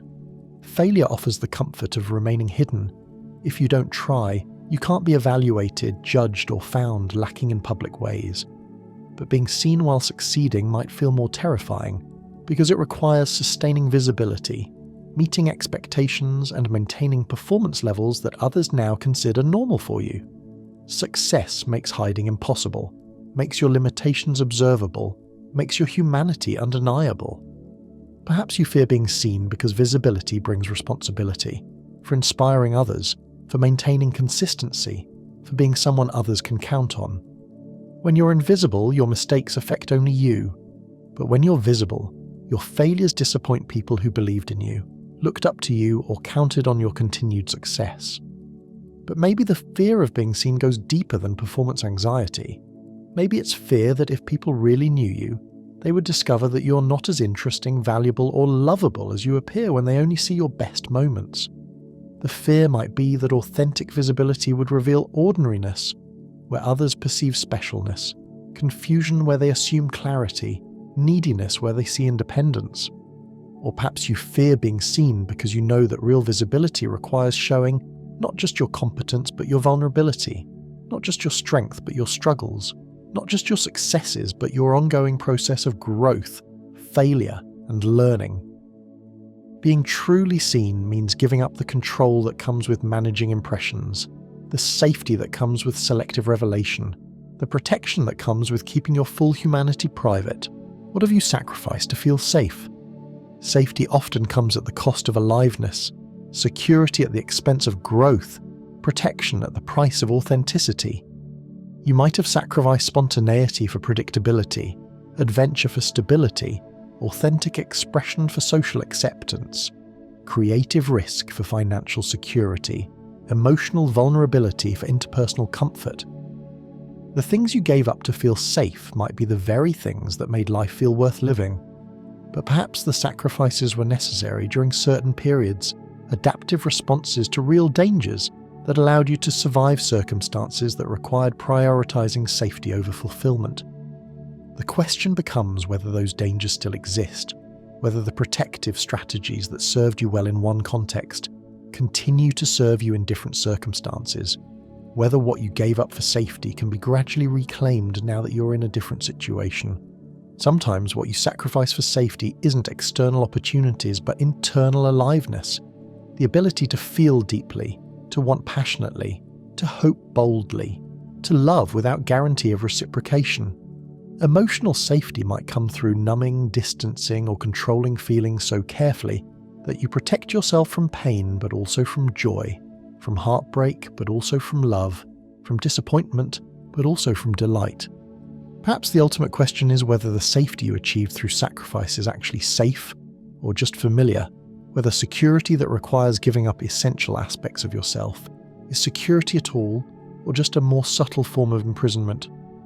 Real safety might come not from eliminating risk, but from developing the capacity to navigate risk skillfully, not from avoiding vulnerability, but from learning to be vulnerable wisely. Are you afraid of what you want or of getting it? Desire itself can feel dangerous because it creates vulnerability to disappointment if you don't get what you want, to the responsibility and complexity that come with getting what you want, to the possibility that getting what you want might not provide the satisfaction you expected. Sometimes it feels safer not to want anything intensely than to risk the exposure that comes with honest longing. But perhaps you're more afraid of getting what you want because getting it would require becoming the person capable of having it, maintaining it, and living up to whatever responsibilities come with it. The version of yourself who could attract the relationship you desire, achieve the success you dream of, or create the life you imagine might feel like a stranger, requiring changes that feel like loss of familiar identity, even if they represent growth toward desired outcomes. Getting what you want might also eliminate the safety of unfulfilled desire, the comfort of being able to blame external circumstances for your dissatisfaction, rather than taking responsibility for creating satisfaction within whatever circumstances actually exist. As long as you don't have what you want, you can maintain the fantasy that getting it would solve all your problems, but getting it would require facing whatever problems remain when the desired thing is no longer missing. Perhaps the fear is that your wants are too big, too demanding, too likely to consume your life if given full permission to emerge. You might be afraid that honest desire would reveal needs that are impossible to fulfill, longings that are inappropriate to express, dreams that are too large for your actual circumstances or capabilities to accommodate. Who are you without fear? Fear might be so integrated into your personality that imagining yourself without it feels like imagining yourself as a completely different person. The caution that keeps you safe, the anxiety that motivates you to prepare carefully, the worry that helps you anticipate problems. If these disappeared, who would remain? Would you become reckless, naive, unprepared for real dangers that require intelligent responses? But perhaps who you are without fear is who you were before you learned to be afraid, who you naturally are when you're not defending against imaginary threats, who you become when you're responding to actual circumstances rather than anticipated problems. This might be the person who acts from curiosity rather than caution, from love rather than protection, from authenticity rather than strategy. Maybe you without fear wouldn't be someone who lacks discrimination or wisdom, but someone who discriminates based on what is rather than what might be. who acts wisely in real situations rather than preparing defensively for imaginary scenarios. Fear might be preventing not just reckless behaviour, but also appropriate action. Not just dangerous choices, but also courageous choices that require stepping into uncertainty. Perhaps you without fear would still feel afraid sometimes, but the fear would be information rather than identity, sensation rather than story, temporary response rather than permanent condition. The fear would come and go naturally instead of becoming a chronic state that colours all perception, all decision-making, all relationships with possibility and risk. What illusion are you still trying to protect? Beneath the obvious things you're trying to control might be more fundamental illusions that feel too essential to question. The illusion that you're separate from other people, that happiness comes from external circumstances, that security is achievable through sufficient preparation, that love is something you can earn through good behaviour, that meaning is something you can create through achievements. Perhaps you're protecting the illusion that you're in control of your life, that consciousness belongs to you rather than you belonging to consciousness, that you're the author of your thoughts rather than the witness of thinking, that you're a separate individual navigating an external world rather than awareness experiencing itself through the temporary form of individual perspective. The illusion might be that there's somewhere else you need to be, someone else you need to become, something else you need to achieve before you can be happy, peaceful, or complete. This illusion creates perpetual postponement of contentment, always chasing better circumstances while avoiding recognition that contentment might be available right now within current circumstances. But maybe the illusion you're protecting is that illusions need to be eliminated, that awakening means the end of confusion, that spiritual growth means transcending human experience rather than embracing it fully. The protection of this illusion might prevent you from accepting your actual experience, including whatever confusion, limitation, or uncertainty continues to exist despite your spiritual insights and psychological development. What if safety is just another kind of cage? The elaborate security systems you've developed, financial, emotional, social, psychological, might provide protection from certain forms of danger while creating other forms of imprisonment. The insurance policies, savings accounts, backup plans, and exit strategies that make you feel secure might also make spontaneity impossible, adventure unavailable, growth unnecessary because all risk has been eliminated along with possibility. Safety as cage might mean relationships that feel secure because they're predictable, but that lack the aliveness that comes with genuine intimacy, vulnerability, and growth. It might mean career choices that provide financial security, but that require sacrificing creativity, passion, or authentic expression. It might mean living situations that feel safe because they're familiar, but that prevent exposure to new experiences, people, or ways of being. Perhaps the cage of safety is most subtle when it operates through internal control systems. Emotional regulation so sophisticated that you never feel anything intensely. Thought management so effective that you never think anything that challenges your worldview. Behavioral control so complete that you never act spontaneously or authentically. The safest possible life might be one where nothing real ever happens. But maybe safety becomes cage only when it's pursued as an end in itself, rather than as a foundation for engagement with life. Real safety might come not from eliminating all risk, but from developing the skills, relationships, and inner resources that allow you to navigate uncertainty skillfully, to take appropriate risks wisely, to remain open to possibility while maintaining reasonable caution. What would you do if you weren't afraid? This question might reveal that fear is the primary factor shaping your choices, that most of your major life decisions are motivated more by avoiding what you don't want than by pursuing what you do want.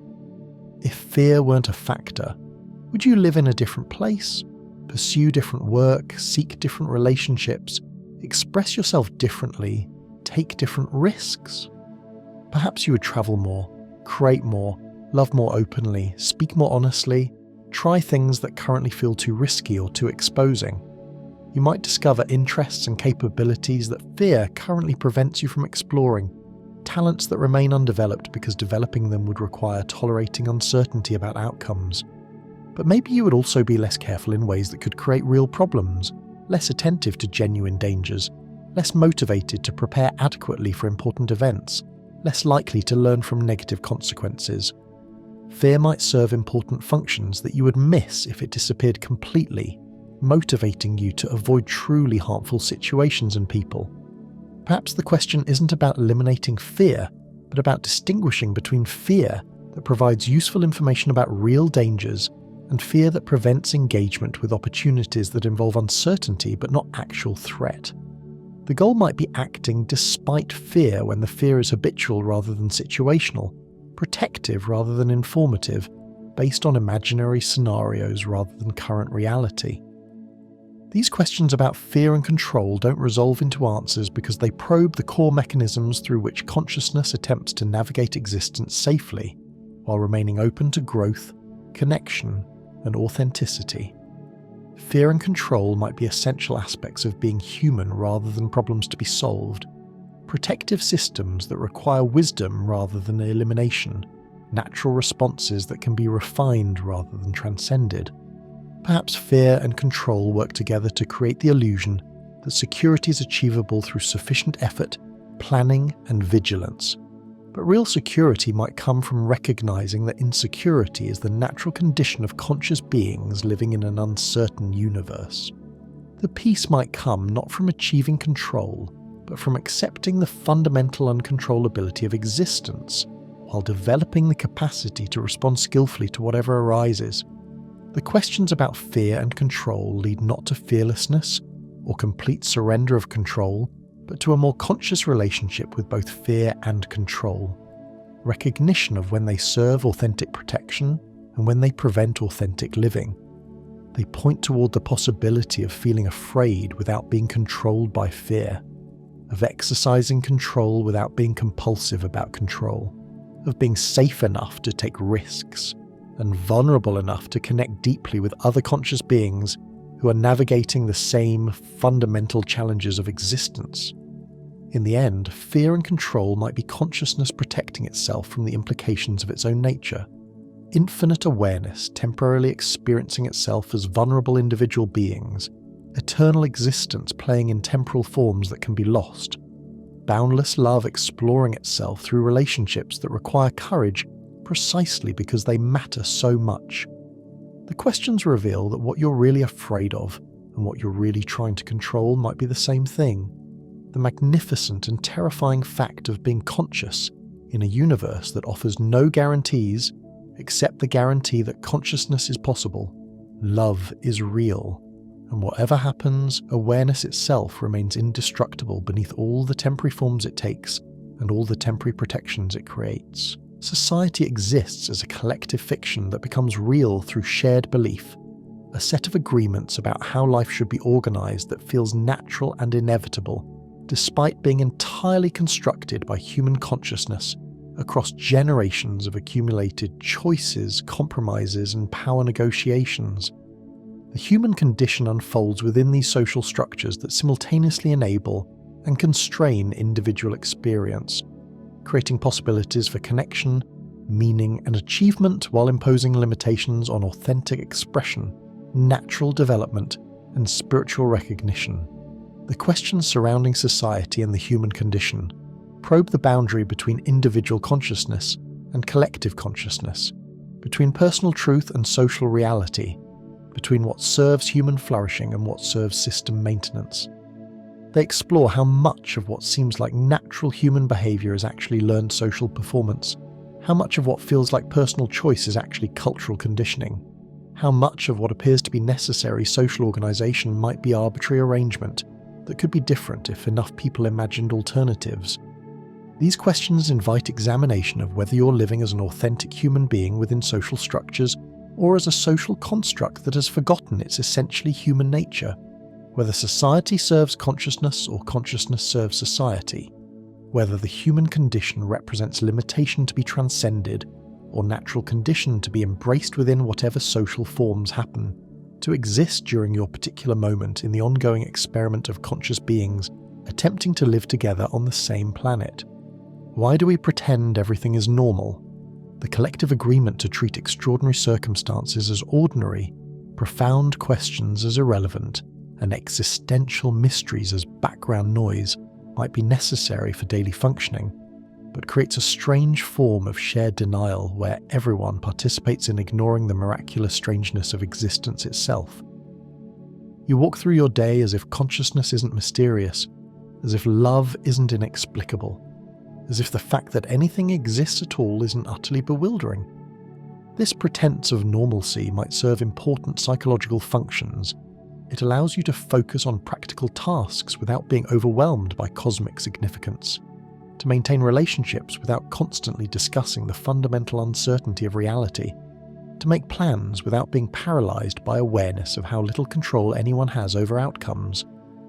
Normalcy creates a functional bubble within infinite mystery, but perhaps the pretense has become so complete that it prevents recognition of what's actually happening, creates blindness to beauty that exists right now, numbs awareness of the impossible miracle of being conscious in a conscious universe. The normal life might be the most abnormal possible response to existence, the most sophisticated form of sleepwalking through what could be a continuous experience of wonder.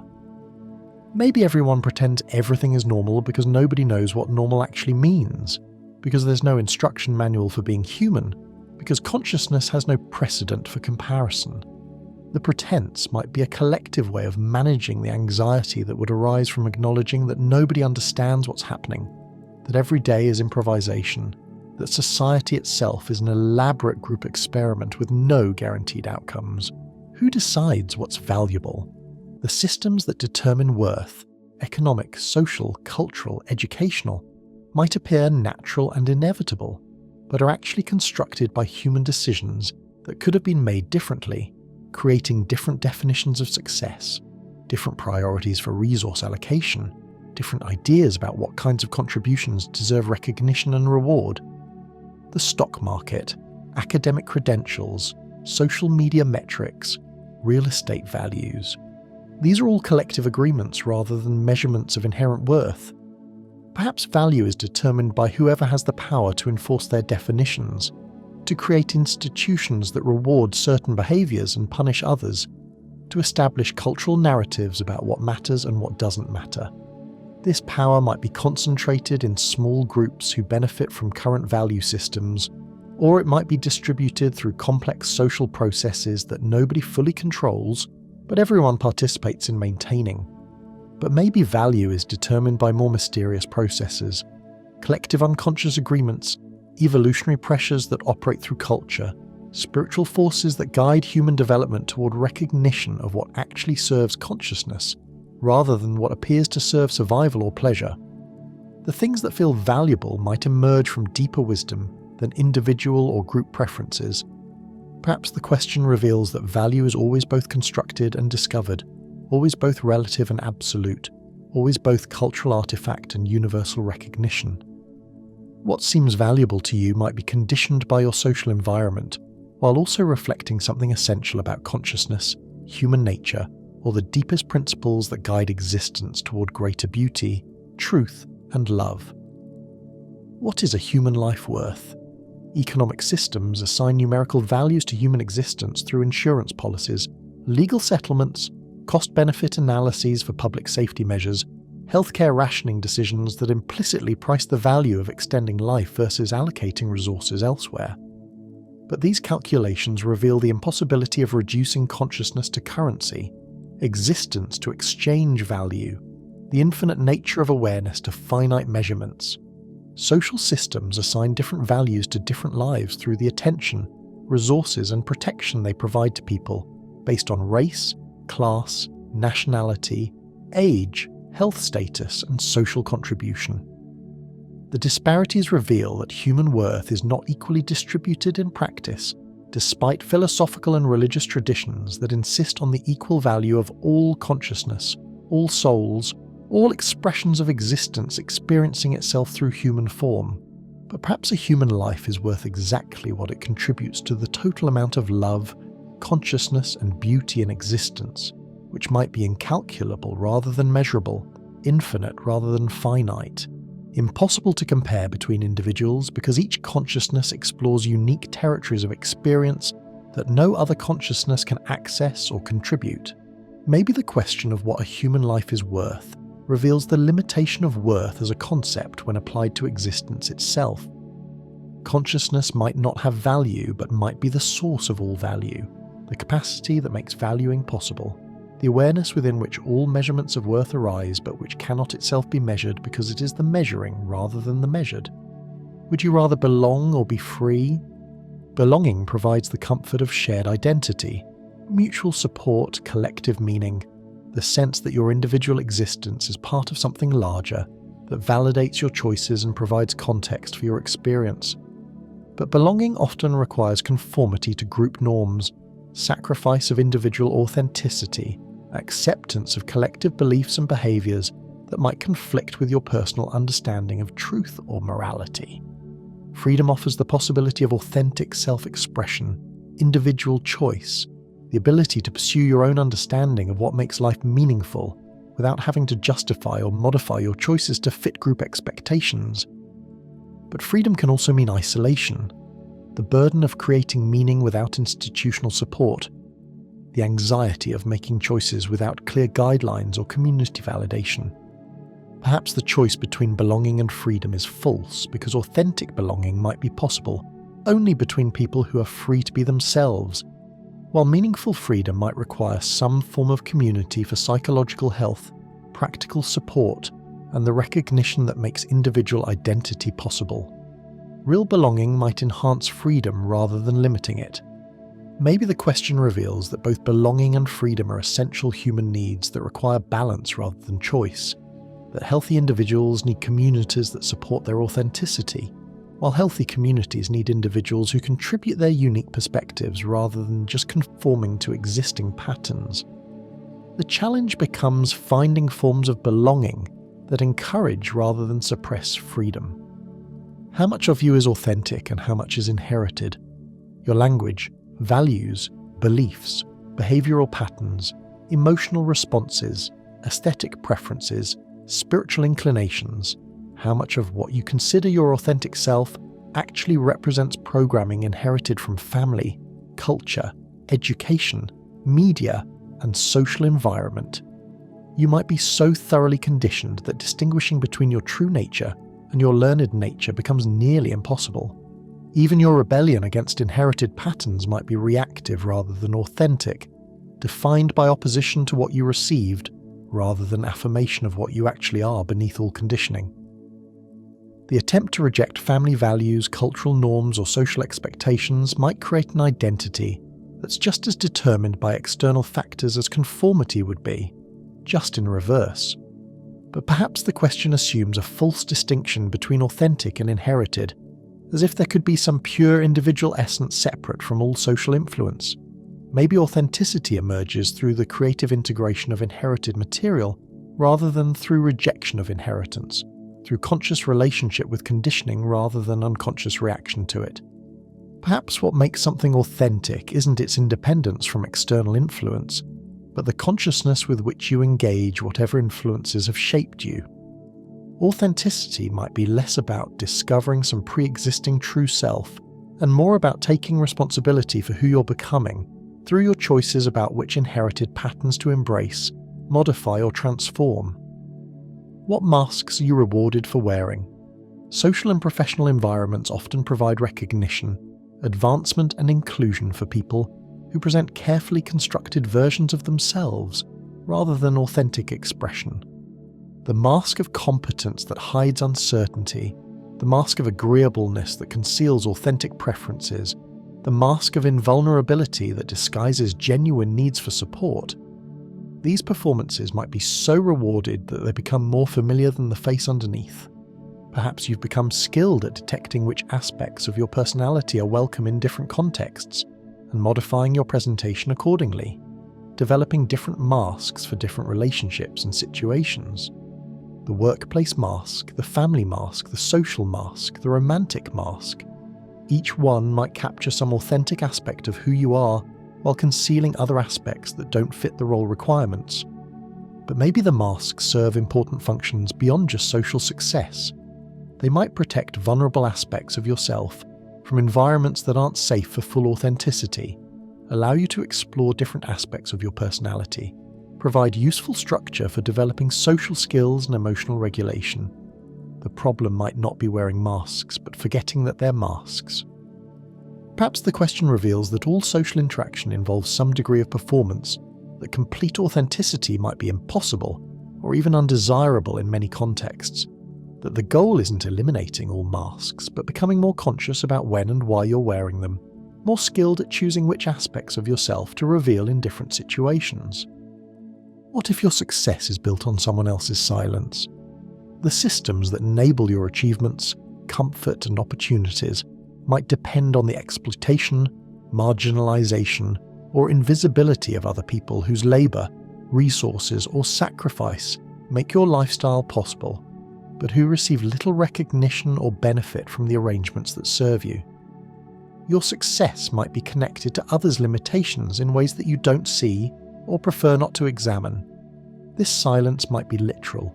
People whose voices are excluded from conversations about policies that affect them, whose perspectives are not considered in decisions about resource allocation, whose experiences are not represented in cultural narratives about success and failure.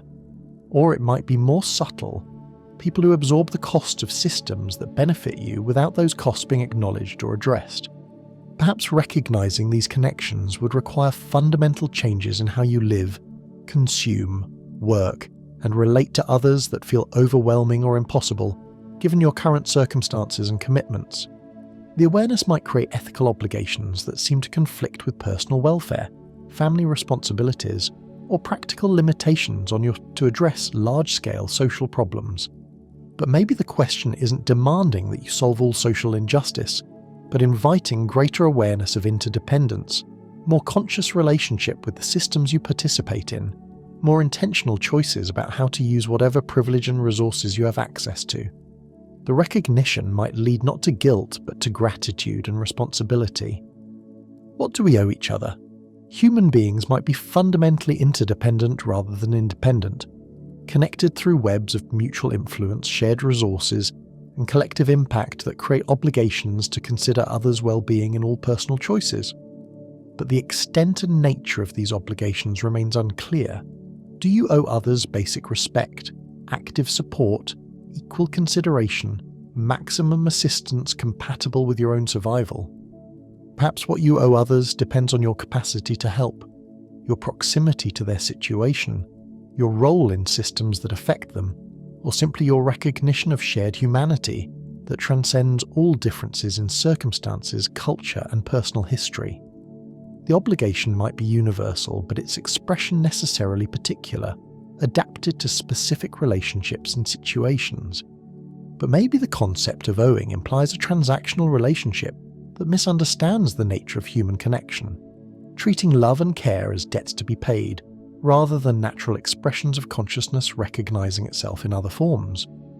What you give to others might emerge spontaneously from understanding rather than from obligation, from joy rather than duty.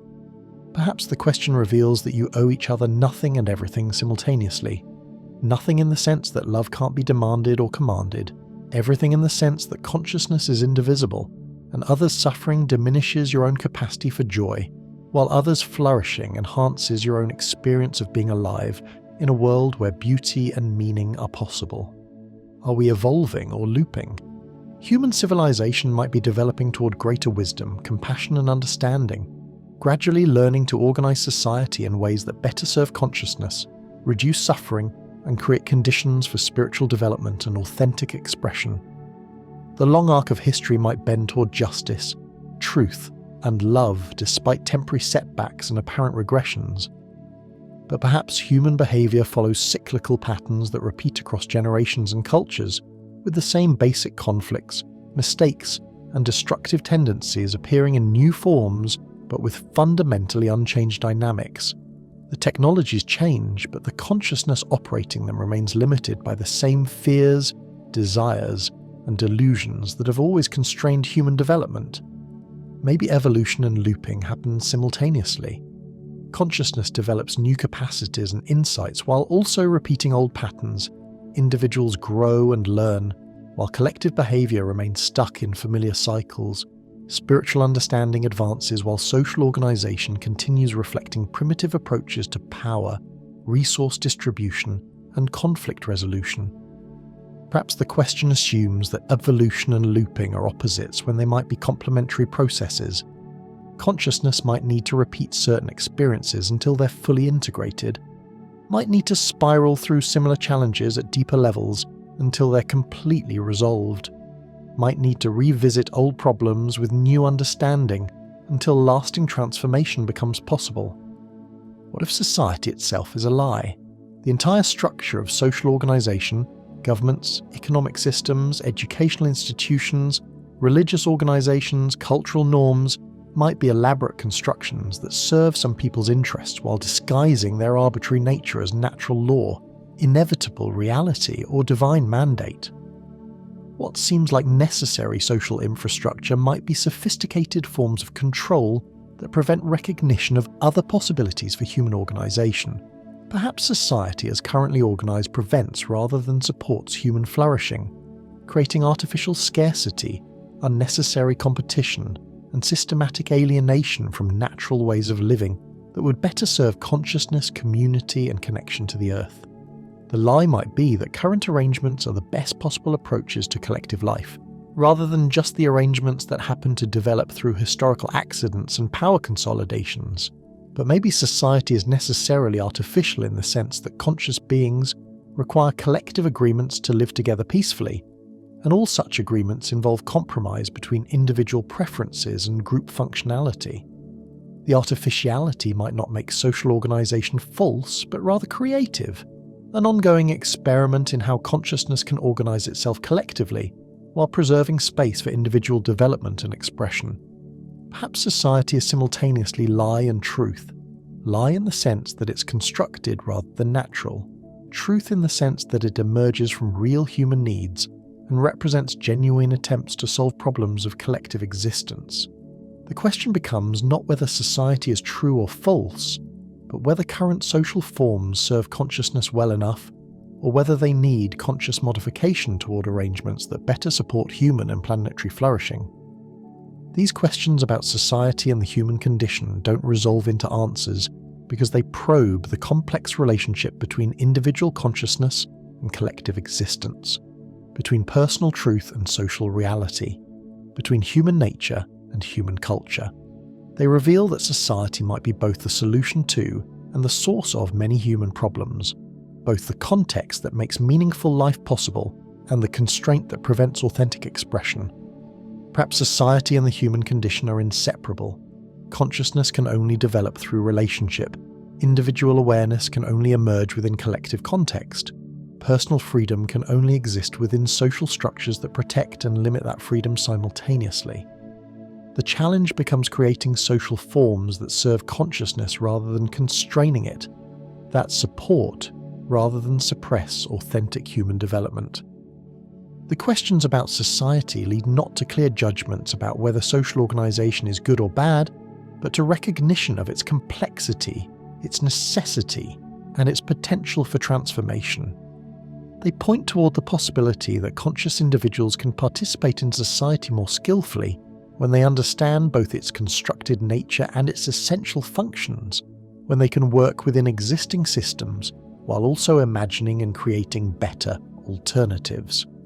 In the end, society might be consciousness experimenting with collective forms of organisation, individual awareness learning to exist in relationship with other individual awareness, the human condition representing not limitation to be transcended, but natural condition to be embraced more consciously, more lovingly, more skillfully.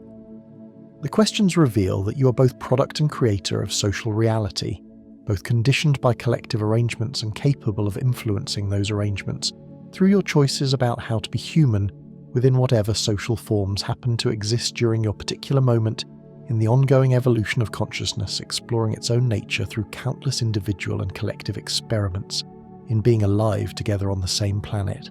Stillness and surrender exist as the final frontier of human questioning, the territory where all seeking eventually arrives when it has exhausted the possibilities of finding answers through effort, analysis, and accumulation of understanding.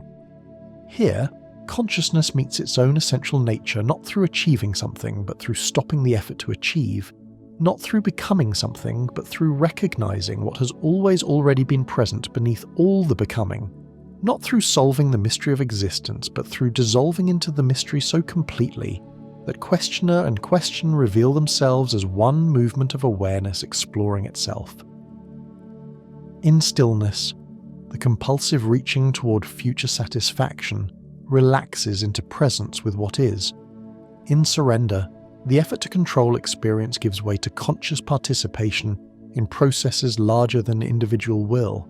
Together, they create the possibility of existing without the constant pressure to be somewhere else, someone else, something else. The radical acceptance of what is, while remaining open to what wants to emerge naturally when resistance dissolves. These final questions probe the deepest paradoxes of conscious existence. Whether there is anywhere to go, or whether you've always already arrived. Whether there is anything to achieve, or whether achievement itself is what prevents recognition of completeness. Whether consciousness needs to be improved, or whether the very effort to improve consciousness is what creates the illusion that it's inadequate. They invite exploration of what remains when all seeking ends, what exists when all effort ceases, what you discover when you stop trying to discover anything at all. What if there's nowhere to get to? The entire structure of human striving might be based on the illusion that satisfaction, peace, love, or truth exists somewhere other than here, sometime other than now, in some state other than your current experience. But perhaps the there you're trying to reach is actually here in disguise. The future fulfillment you're seeking is actually present, completeness unrecognized. The person you're trying to become is actually who you've always been beneath the story of inadequacy. This possibility suggests that the spiritual search, personal development, and the pursuit of goals all operate according to a fundamental misunderstanding that something is missing, that improvement is needed, that current reality is preliminary to some better reality that effort can achieve. But maybe the effort to get somewhere else is exactly what prevents recognition that you're already where you need to be. If there's nowhere to get to, then every moment becomes arrival rather than departure. Every experience becomes destination rather than journey. Every state of consciousness becomes complete rather than transitional. The anxiety about missing out, falling behind, or failing to achieve transforms into curiosity about what's available right now, what's already here, waiting to be noticed and appreciated. But perhaps this recognition doesn't eliminate growth, change, or purposeful action.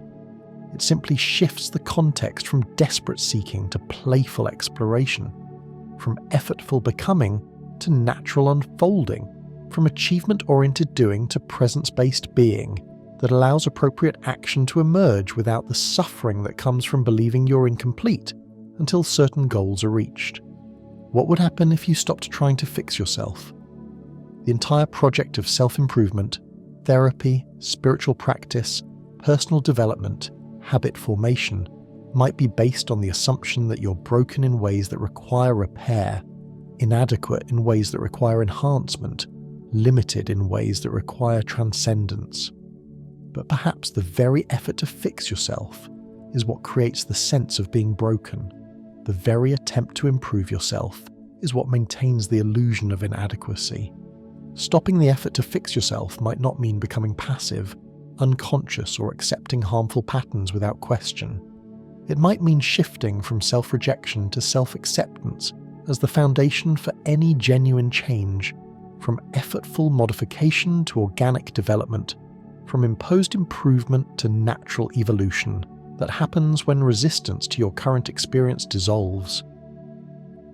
Perhaps what you've been trying to fix was never actually broken. What you've been trying to improve was never actually inadequate. What you've been trying to transcend was never actually limiting, except in the stories you tell about needing to be different from what you are. The problems might exist primarily in the comparison between what is and what you think should be, rather than in what is itself. But maybe stopping the effort to fix yourself paradoxically creates space for real healing to occur. Not the mechanical adjustment of behaviors and beliefs, but the organic restoration of wholeness that happens when consciousness is no longer divided against itself, when awareness stops fighting its own content and starts recognizing its essential completeness beneath all temporary experiences. What if not knowing is the point? Human consciousness might be designed for uncertainty, built for navigating mystery rather than solving it, intended for dwelling in questions rather than arriving at answers. The discomfort with not knowing might be resistance to your natural condition rather than evidence that knowledge is missing. Anxiety about the unknown rather than recognition that the unknown is where all discovery happens. Perhaps the entire educational and cultural emphasis on knowing, understanding and certainty creates artificial pressure to have answers when the deeper intelligence might operate through not knowing, through remaining open to possibilities that couldn't emerge if you already knew what was going to happen. Not knowing might be the space where creativity flourishes, where love deepens, where wisdom develops. If not knowing is the point, then confusion becomes exploration rather than failure, uncertainty becomes freedom rather than anxiety, mystery becomes invitation rather than obstacle. The admission of not knowing transforms from humiliating defeat to honest recognition of the actual conditions of existence, where consciousness encounters reality that always exceeds comprehension. But perhaps not knowing and knowing work together rather than in opposition. Moments of clarity arising from and dissolving back into mystery, temporary understanding serving the larger purpose of deepening appreciation for what remains unknown, knowledge providing tools for navigating uncertainty rather than eliminating it entirely. Who are you when you're not trying to be anyone? Identity might be largely constructed through effort. The effort to maintain certain self-concepts, to live up to particular standards, to present yourself in specific ways, to become someone worthy of love, respect, or success. But beneath all this effortful identity construction might exist something more fundamental, more natural, more immediately present that doesn't require any effort to be what it is. When the trying relaxes, when the performance pauses, when the effort to be anyone in particular dissolves, what remains might be pure awareness, simple presence, consciousness without content, being without becoming.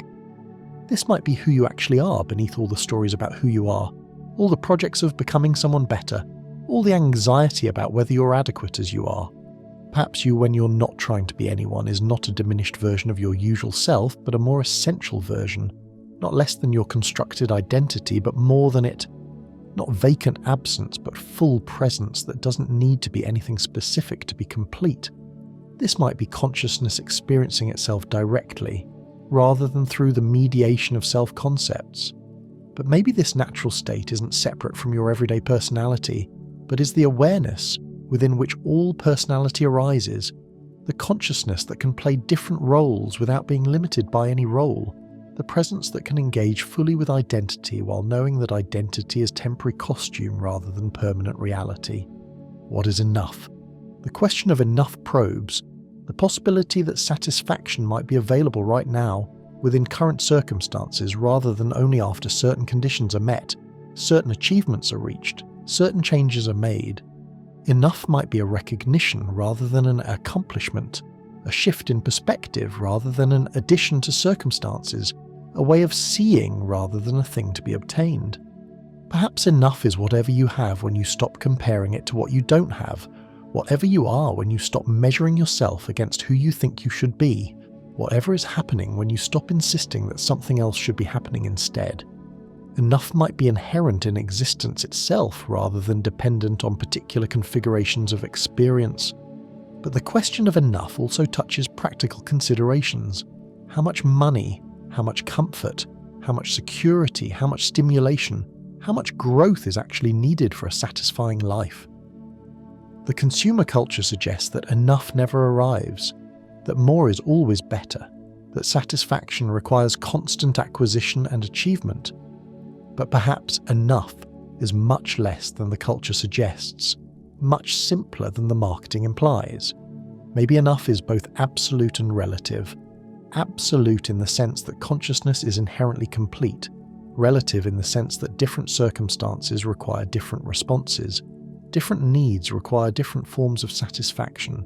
The question becomes not finding the right amount, but developing the capacity to recognize sufficiency when it's present. What is silence asking of you? Silence might not be the absence of sound, but the presence of something that can't be heard with the ears, can't be understood with the mind, can't be grasped with the usual faculties, but that can be received when awareness becomes still enough to notice what's always been present beneath the noise of thinking, planning, and analysing. Perhaps silence is asking you to stop trying so hard, to cease the effortful seeking that prevents recognition of what's already here, to rest in the awareness that doesn't need to understand itself to be itself. Silence might be inviting you into a different way of knowing, not through accumulation of information, but through direct recognition, not through mental comprehension, but through being what you're trying to understand. Silence might be asking you to trust what you can't explain, to value what can't be measured, to love what can't be controlled. It might be inviting you to recognize that the most important aspects of existence, consciousness, love, beauty, truth, can't be captured in words but can be lived, experienced, embodied, shared through presence rather than through explanation. But perhaps silence isn't asking anything at all. Perhaps it's simply available as refuge from the constant noise of mental activity, as space for whatever wants to emerge naturally when the effort to make something happen relaxes, as the background stillness within which all experience arises and into which all experience dissolves. What happens when you stop asking? The compulsive questioning that drives spiritual seeking, psychological analysis, and philosophical investigation might eventually exhaust itself, revealing that questions and answers are movements within awareness rather than tools that awareness uses to understand itself. When the questioning stops, what remains might be the awareness that was present all along, the consciousness that was never actually confused but only appeared to be confused when identified with the mental activity of questioning. Perhaps stopping asking doesn't mean becoming incurious or passive, but rather shifting from effortful inquiry to receptive openness, from demanding answers to allowing understanding to emerge naturally, from interrogating experience to simply experiencing whatever arises without the overlay of analysis. The stopping might create space for non-verbal wisdom, intuitive knowing, direct recognition that operates beyond the reach of questions. But maybe the stopping of questions doesn't mean they never arise again. It might mean they arise and dissolve naturally without creating the sense that you need to answer them, that you're incomplete until you understand, that consciousness is inadequate until it figures itself out. Questions might continue emerging as natural movements of awareness without creating the suffering that comes from believing they need to be resolved. Perhaps what happens when you stop asking is that questions and answers reveal themselves as the same phenomenon. Consciousness, exploring itself through the appearance of not knowing what it is, awareness playing hide and seek with itself, existence enjoying the mystery of its own nature without needing to solve the mystery to be satisfied with being mysterious. What if you've already arrived? The entire journey of seeking, growing and becoming might be consciousness taking a very elaborate detour from what it already is, awareness forgetting itself so completely that it can experience the joy of remembering, existence pretending to be lost so that finding itself becomes possible. Perhaps you've always been where you're trying to get to, always been who you're trying to become, always had what you're trying to find. This possibility suggests that enlightenment, awakening, self-realization, or whatever you call the ultimate goal of spiritual seeking, isn't something that happens to consciousness, but something that consciousness recognizes it has always been. The arrival isn't a change in what you are, but a recognition of what you've always been beneath the story of needing to become something else. If you've already arrived, then the entire search transforms from desperate seeking to playful exploration, from effortful becoming to natural expression, from trying to achieve something to allowing what's already achieved to be recognized and lived. The anxiety about spiritual progress dissolves into appreciation for spiritual presence that doesn't depend on any particular state or achievement. But perhaps already arrived doesn't mean that growth, change, and development become irrelevant. It might mean they happen within the context of completeness rather than inadequacy, emergence rather than improvement, natural unfolding rather than effortful construction. You arrive more and more fully into what you've always been, like a flower opening to reveal what was always contained within the seed. What's left when there's nothing left to want? The exhaustion of desire might reveal what exists beneath wanting, not emptiness or boredom, but fullness that doesn't need anything added to be complete. satisfaction that doesn't depend on circumstances, love that doesn't require objects to love. When wanting stops, what remains might be pure contentment, simple being, awareness resting in itself without reaching toward anything else. Perhaps what's left when there's nothing left to want is everything, not as objects of desire, but as expressions of the same consciousness that's doing the experiencing, not as external things to acquire, but as appearances within the awareness that you are. When wanting ceases, the boundaries between self and world might dissolve, revealing that everything is already intimate, already yours, already complete. But maybe the cessation of wanting doesn't mean the end of preference, choice, or engagement with life. It might mean these activities happen without the suffering that comes from attachment to outcomes, without the sense that happiness depends on getting what you want. Action continues, but from fullness rather than emptiness, from love rather than need, from joy rather than desperation. Perhaps what's left when there's nothing left to want is the recognition that consciousness itself is what was being sought through all the particular wants. That awareness itself is what was hoped to be achieved through all the specific goals. That existence itself is what was trying to be found through all the searching. The wanting stops because what was wanted is recognized as what's already present. Can you let go of the need to understand? Understanding might be the final attachment, the last form of control, the ultimate effort to manage mystery rather than surrendering to it. The need to understand creates the illusion that consciousness is separate from what it's trying to understand, that awareness is outside what it's attempting to know, that you are a subject studying objects rather than being the unified field within which all experiencing happens. Letting go of the need to understand might not mean becoming ignorant or unconscious, but rather recognizing that the deepest understanding is non-conceptual, that the most profound knowing is direct rather than mediated, that consciousness understands itself not through mental comprehension, but through being itself completely, naturally, without effort or analysis. Perhaps the letting go creates space for a different kind of understanding to emerge, wisdom that operates through the whole being rather than just the mind, intelligence that includes intuition, emotion, sensation, and spiritual recognition rather than only rational analysis. This understanding might be more like music than mathematics, more like love than logic, more like poetry than prose. But maybe letting go of the need to understand doesn't eliminate understanding, but transforms it from grasping to receiving, from demanding to allowing, from effortful comprehension to natural recognition. Understanding continues, but without the suffering that comes from believing you're incomplete, until you figure everything out, without the anxiety that comes from thinking, consciousness needs to understand itself to be itself. These questions about stillness and surrender don't resolve into answers because they point toward the place where all questioning dissolves, where consciousness recognizes its own completeness, where awareness discovers that it was never actually seeking anything outside itself, but was simply enjoying the play of seeking and finding, losing and discovering, questioning and recognizing that questioner and questioned are one seamless movement of existence exploring its own infinite nature. Perhaps stillness and surrender are not achievements, but recognitions, not states to attain, but the natural condition of consciousness when it stops trying to be anything other than what it is. They might be what remains when all effort ceases, what's present when all seeking stops, what you discover when you give up trying to discover anything at all.